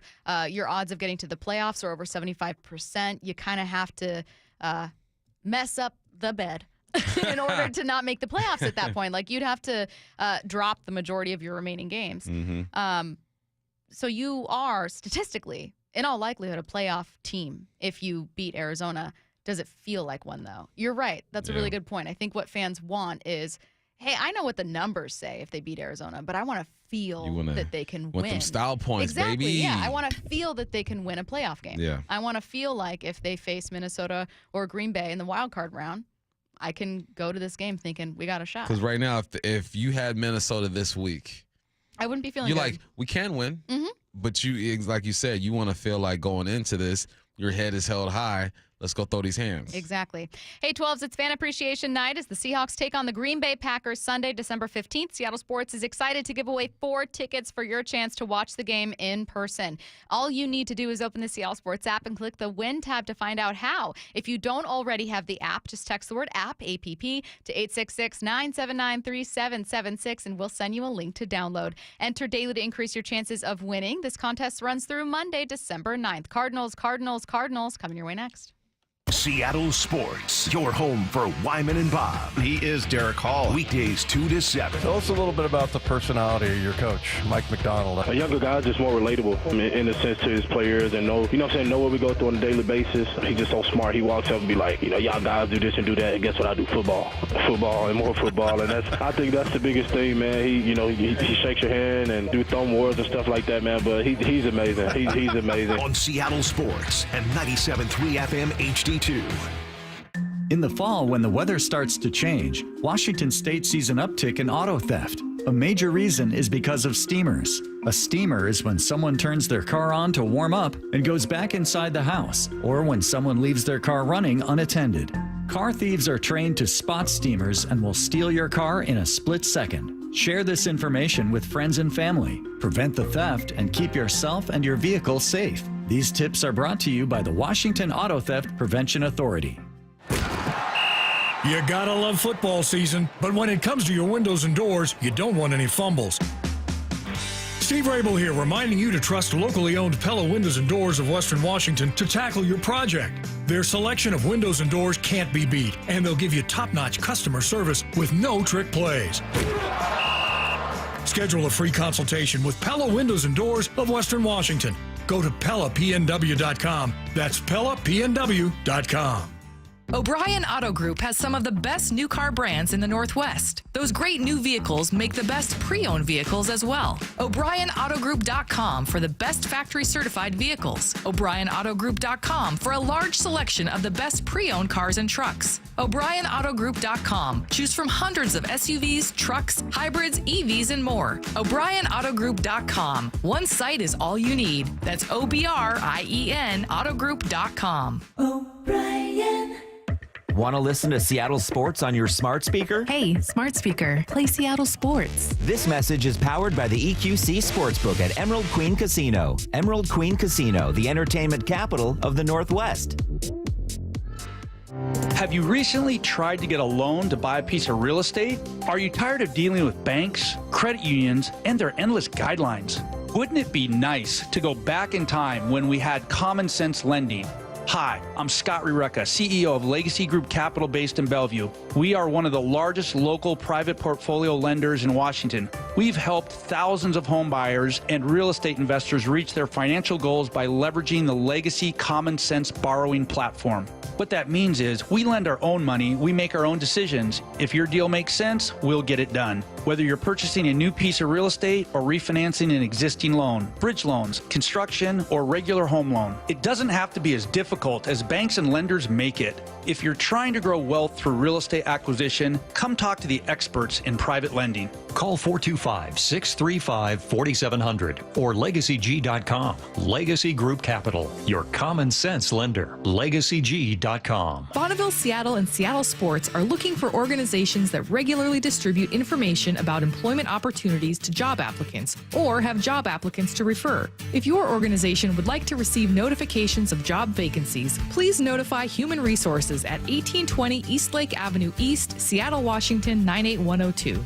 or email us at seattlealljobs@bonneville.com or call 206-726-6902. Bonneville is an equal opportunity employer. The season of savings is on now at all 6 Harnish Auto Family dealerships with a huge selection and limited time savings on 2024 models. Drive into the new year with big savings today by visiting HarnishAutoFamily.com and tell them Brock sent you. We are the Harnish Auto Family, where people matter. 4 down territory, going inside the game with Michael Bumpus. I like this. More quarterbacks should start doing this. Every day at 11:15 and 1:15 on Bumpin' Stacy.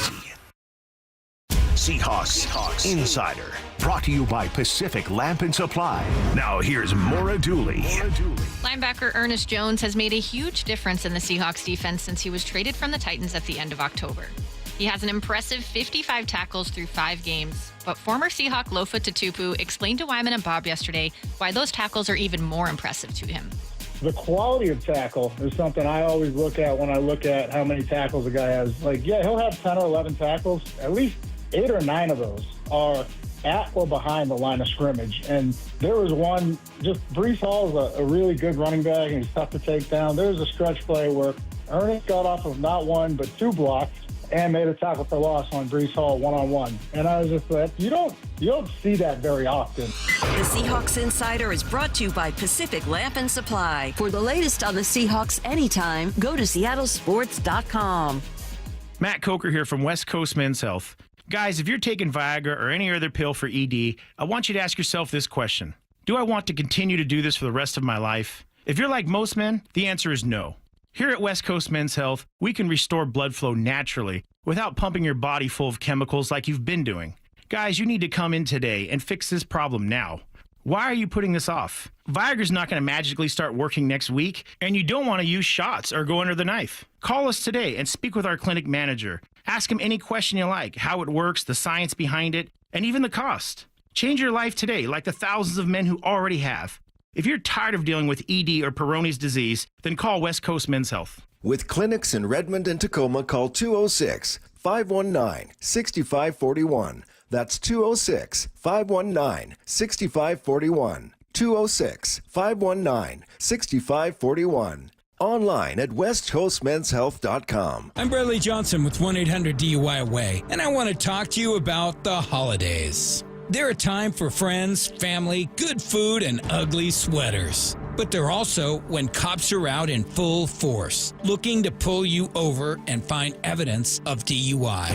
During the holiday months at 1-800-DUI-AWAY, we see DUI arrests skyrocket. So if instead of carolers coming to your house, it's a summons to court, call 1-800-DUI-AWAY. We have over 25 years of experience keeping the holidays joyous, because too much of Grandma Betty's eggnog can easily take you on a midnight sleigh ride to jail. Call 1-800-DUI-AWAY or go to 1-800-DUI-AWAY.com to set up a free private consultation in Seattle, Bellevue, Everett, or Tacoma. Don't drink and drive this holiday season, because if you're caught driving with a nose too red and cheeks too jolly, you'll be calling 1-800-DUI-AWAY. 1-800-DUI-AWAY! This hour is brought to you by Mazda of Everett. This is Bumpin' Stacy. Weekdays 10 to 2 on Seattle Sports and 97.3 FM HD2. Cardinals, Cardinals, Cardinals, Cardinals, Cardinals, Cardinals, Cardinals, Cardinals, Cardinals. It's like a spa. Like a fun med spa. I feel like Snow White. I know. It's Cardinals, Cardinals, Cardinals, the game show that changes its name every single week based on the Seahawks opponent. That's right. That next week is Packers, Packers, Packers. You're catching on. Oh, yeah. But this week it's all about the Cardinals. So I have 4 rounds, 2 questions apiece, including this time double or nothing questions.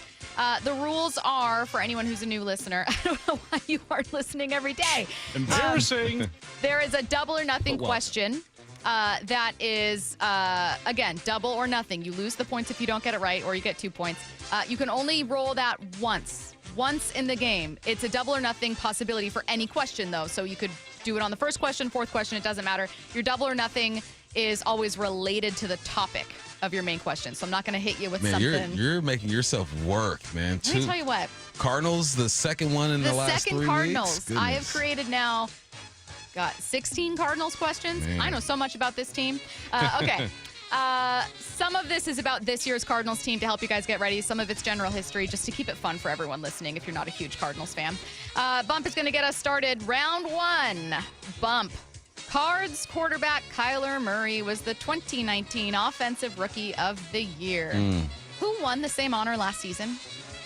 Offensive Rookie of the Year. It had to have gone to a quarterback that hit the scene and did something ridiculous, or went to a running back. Oh, my God. I should know this. All right, can I get a 10-second count this time? You can get a 10-second count this time. Okay. I will let you know when you get that. So, Offensive Rookie of the Year last season. Dang, who balled out last season? I'm tired, man. It's Friday. I don't know, man. Who was it? Okay, 10-second count. Do you want to take 10 more seconds? 10 more seconds. 10 more. Okay, I need the warning. Offensive Rookie of the Year last year took the league by storm. Wow, we're all talking about this rookie who was balling. Crazy. I don't know. Oh, CJ Stroud. Oh, my God. I know. I was trying to channel it into your brain. I'm thinking quarterbacks. I just got stuck. Do you want to know your double or nothing question? Yeah, It was a what good was one. it? Okay. CJ is short for A, Calvin Bradford, B, Coleridge Bernard, or C, Christopher Bryan. Coleridge Bernard. Coleridge Bernard. Mm-hmm. You could have got 2 points. Instead, you have none. I wouldn't have gone for it if I got the question. Curtis. The Arizona Cardinals, the NFL's oldest franchise, were originally known as A, the Morgan Athletic Club, B, the Chicago Cardinals, or C, the Santa Fe Winnebagos. I want to say Chicago Cardinals, but there were some really out there Curtis always has football teams back in the day, like the Decatur Staleys. I think that was what the Chicago Bears were. I don't think it's A. I'm just going to go with Chicago Cardinals. Final answer. Morgan Athletic Club. Ah. Now, it's a bit of a trick. They did later become the Chicago Cardinals a couple years later, but they started out as the Morgan Athletic Club. That was the first name of the Arizona Cardinals. Who's Morgan? Yeah, who are you? I don't even know. Do you want to try you can't get points for it, but do you want to know your double or nothing? Sure. Morgan Freeman. Your double or nothing would have been the Cardinals are one of the 2 original NFL charter member franchises still in operation, a.k.a. 2 of the oldest franchises. What is the other charter club, meaning the other old NFL team? Is it the Bears? It is the Bears, but you don't get that. Round 2. We're Ding, ding, ding. Over. Both of us. Bump. Which quarterback led the Cardinals to their first ever Super Bowl? I mean, I want to say it's Kurt Warner. But was that the first time if they've been? And I got to go through my 90s memory. Don't remember it there. 80s. Don't remember it there. That's where my memory stops when it comes to that kind of stuff. The 10-second countdown. All right. Yeah, Kurt Warner. Kurt Warner's correct. Okay. Do you want your double or nothing? No, thank you. This was your double or nothing. It's about the greatest show on turf. The greatest show on turf was a high-flying offense that focused on stretching the field with receivers Isaac Bruce and Terry Holt, but it was anchored by which running back? Marshall Faulk. Yep. Goodness gracious. I know, but that's You okay. should have You gone get a for point. it, Bob. Should have gone Last for him. one. I should have bought Bitcoin was $30 too. There's a lot of things I should have done. And now, if you had done that, you would be $100K. broke. Goodness gracious. Curtis, your question requires some Sonics knowledge and Sonics? Jersey knowledge, but I Oh. think you have both. I love this. This is a Curtis question. Which Seattle Supersonics legend shares a jersey number with former Cardinals great Pat Tillman? A. Gary Payton. Okay. B. Sean Kemp. C. Jack Sikma. Number 40, Sean Kemp. Sean Kemp is correct. Do you want your double or nothing? No. Okay, your double or nothing question would have been Pat Tillman's 1996 undefeated Arizona State squad made it all the way to a Rose Bowl where they lost to Ohio State. Who was the quarterback? That was Jake Plummer. Yes, Yeah. both of you would have Jake got your the double or nothing. We'd be Snake. 2-2 right I know. now. Fun fact, they beat Arizona 56-14 that That's year. not fun. That's not fun at all. Another fun fact, that same year, current Cardinals defensive star Buda Baker was born. Okay, Wow. so 1-1. Dang. I know, right? That was weird saying that. People are going to think I'm in Arizona State along with But the way I they troll lost Curtis. that Rose Bowl. They That's did lose most the Rose important. Bowl, but most Yeah. important, remember before then how I wrote down go 56-14 duel in the desert. Round 3. Bump. Speaking of Buda Baker, this is multiple choice. Buda Baker was a standout at Bellevue High School and later Washington, of course, bow down. The Huskies got the former 4-star safety to flip the night before National Signing Day from which school? A, USC, B, Oregon, C, LSU. It was quite the dramatic moment. Flip the night before National Signing Day. Flip his commitment to Washington from USC, Oregon, or LSU. All right, so he's been in the league like, 6 years now, 7 years. So who was hot at the time? I don't think it was SC because SC wasn't doing anything like that. So it's out of Oregon and LSU. I'm going to say Oregon. Oregon is correct. 1 point. 2 points. Do you want to go double or nothing? No, thank you, please. You should have. Buda Baker's 2016, this was your double or nothing question. Buda Baker's 2016 Huskies won the Pac-12 championship and went on to face which team in the Chick-fil-A Peach Bowl? Was it Bama? Bama. Yeah. Fun fact, Baker had a pick against the Cougs in the Apple Cup that year. I like fitting fun facts into this quiz. Fun facts that aren't fun for Bump or I.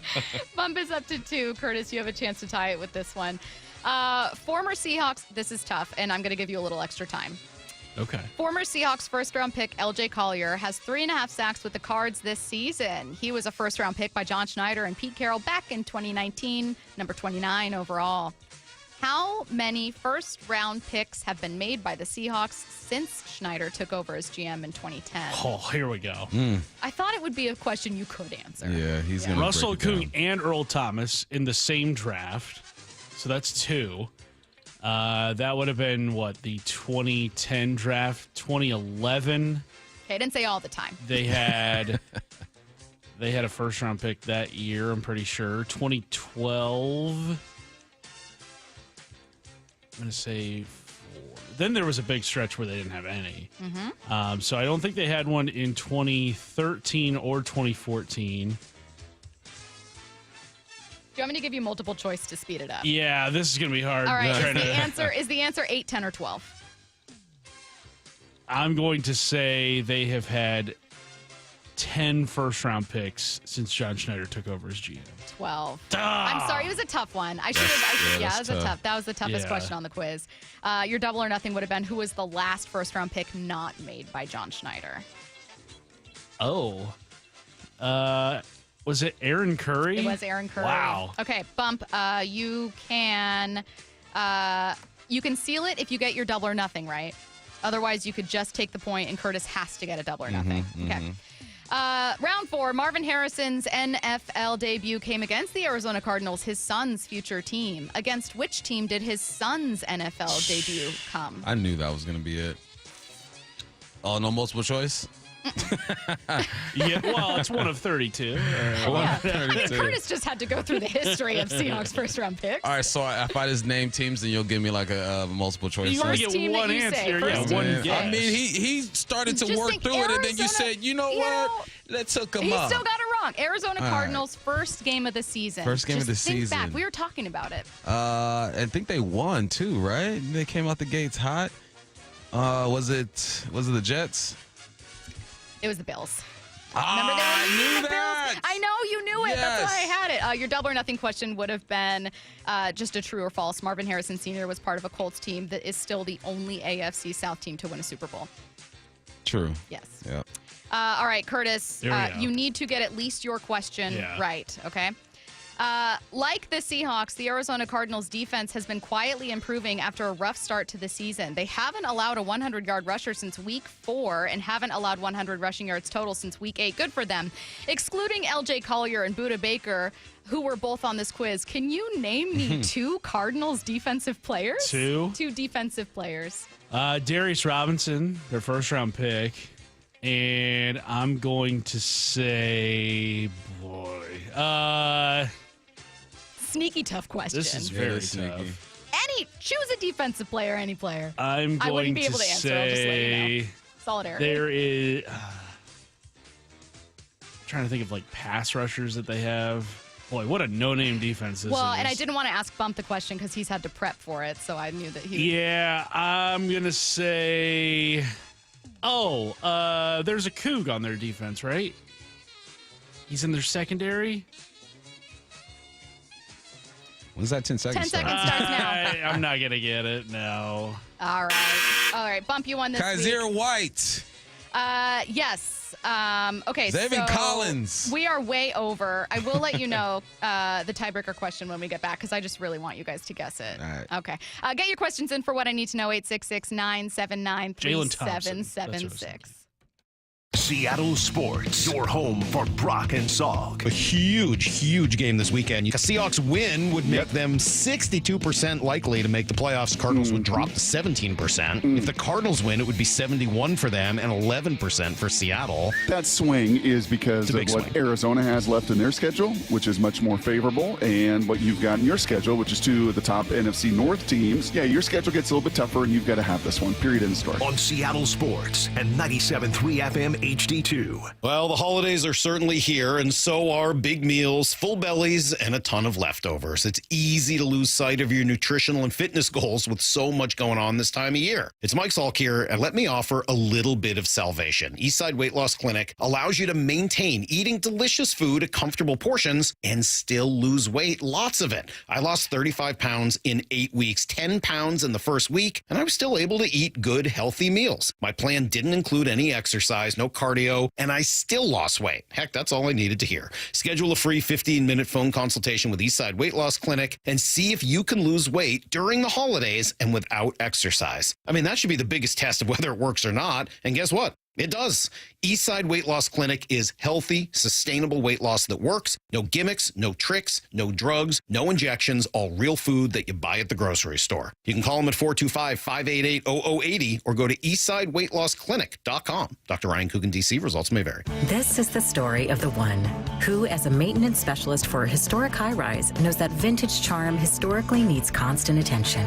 Which is why when it's time to upgrade turn-of-the-century mechanicals, they turn to Grainger. With easy access to 1 million+ products and the scale to deliver when and where you need them.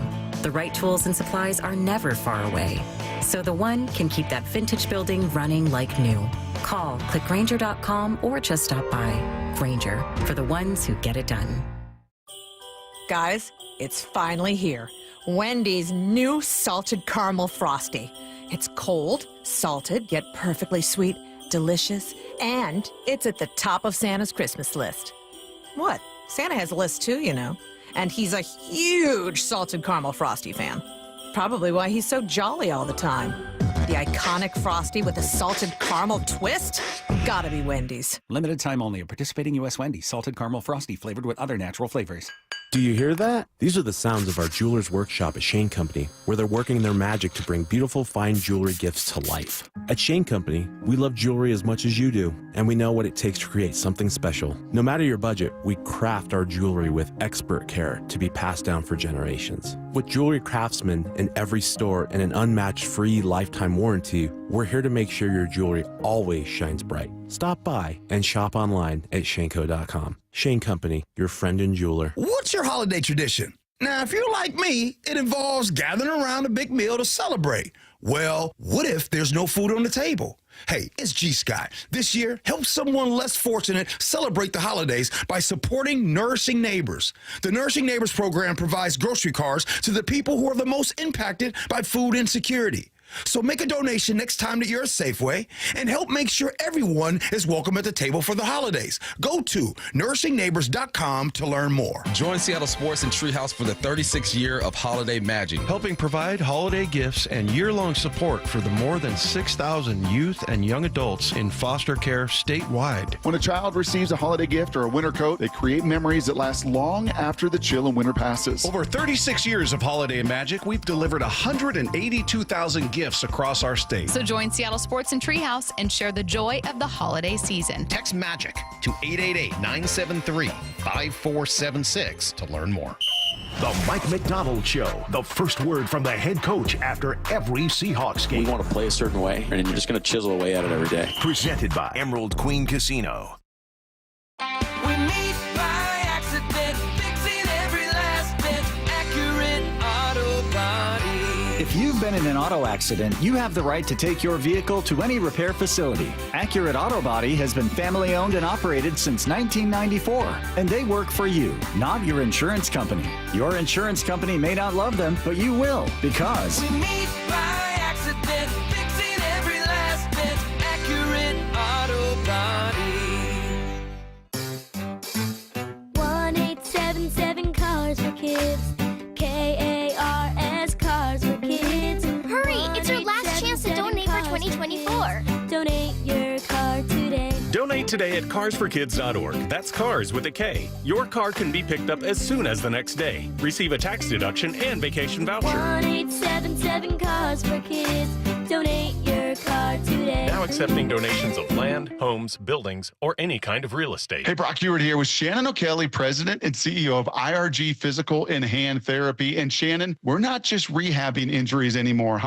Now we're in the business of speed and performance. Talk to me. Yeah, Brock, we're really excited. We just opened up our IRG Physical Therapy and Sports Institute in Fremont. It's 5,000 square feet of AstroTurf rubberized flooring. We're not only going to treat your physical therapy conditions, but we're also going to help you as a patient, athlete, a recreational athlete, work on strength, speed, explosion, vertical explosion, horizontal explosion. I mean, we're going to create an athlete out of you and get you back to activity at your best. What was the genesis of this? Oh, there's a huge need out there. I mean, you talk to people and you start looking at patients that are going through rehab. Rehab is just part of the processing, getting people to a point, but then the next point is really doing the strength and function explosion and the athletic training skills that everybody wants and needs. Schedule online right now at irgpt.com, irgpt.com. From the Quantum Fiber Studio. This is Bumpin' Stacy. Weekdays 10 to 2. On Seattle Sports and 97.3 FM HD2. It's what I need to know. Get your questions into the Mac and Jacks text line, 866-979-3776.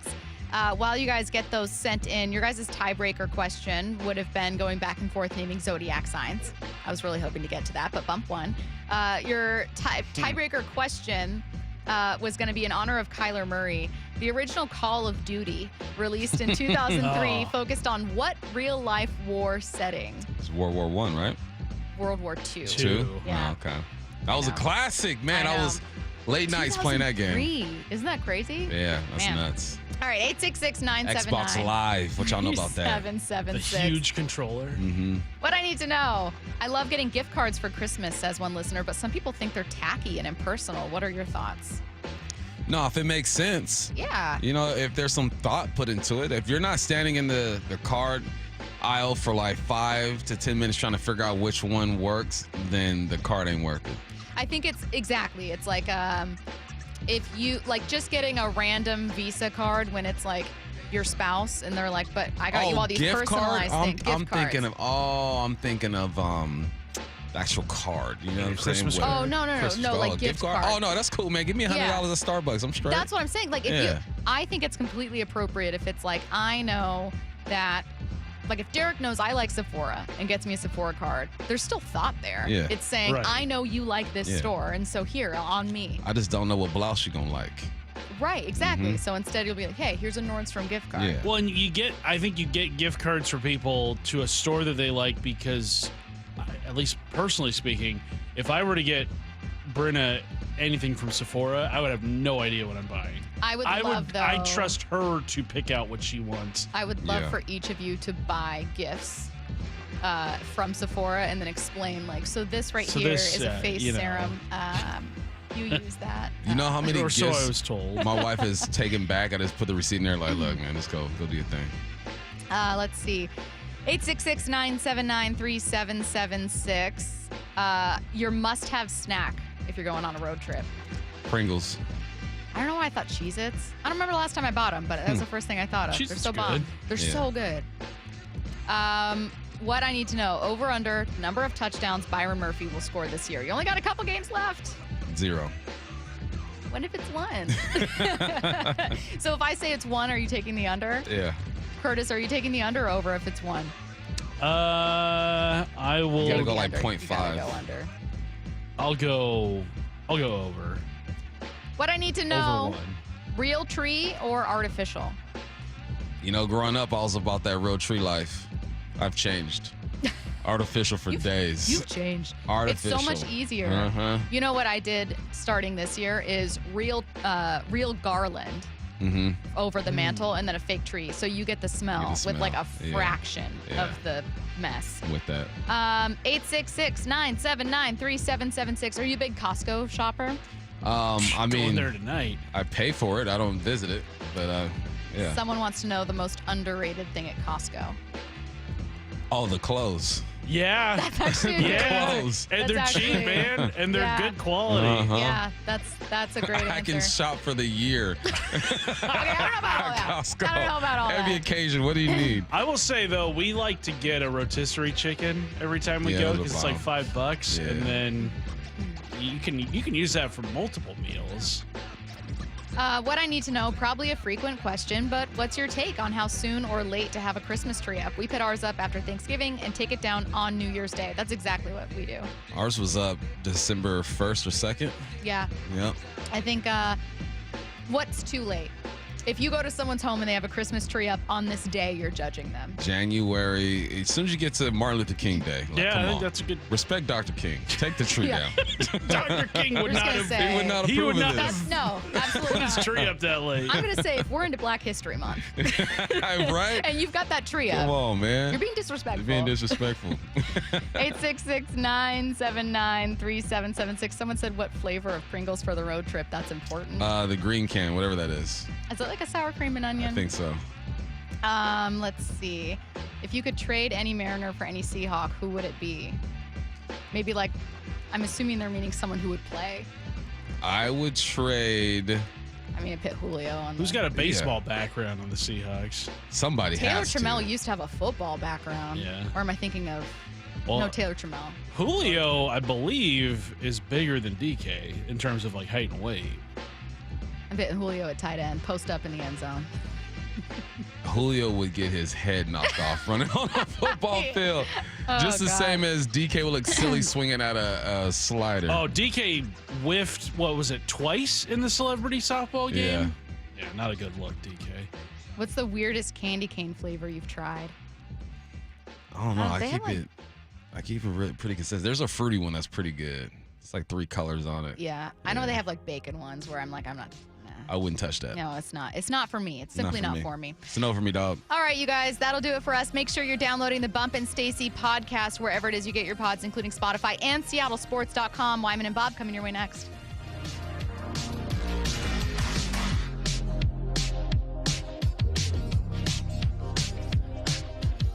Seattle Sports, your home for Wyman and Bob. People talking about the acquisition of Ernest Jones and comparing his impact to that of Marshawn Lynch when Marshawn Lynch was picked up by the Seahawks. So that's kind of where everything started to turn around. I don't know. I mean, I think it's not quite as sexy as of a position, but what Ernest Jones has done, just for Mike McDonald and John Schneider to go and identify that guy as this guy can help turn our defense around, what a great move. On Seattle Sports and 97.3 FM HD2.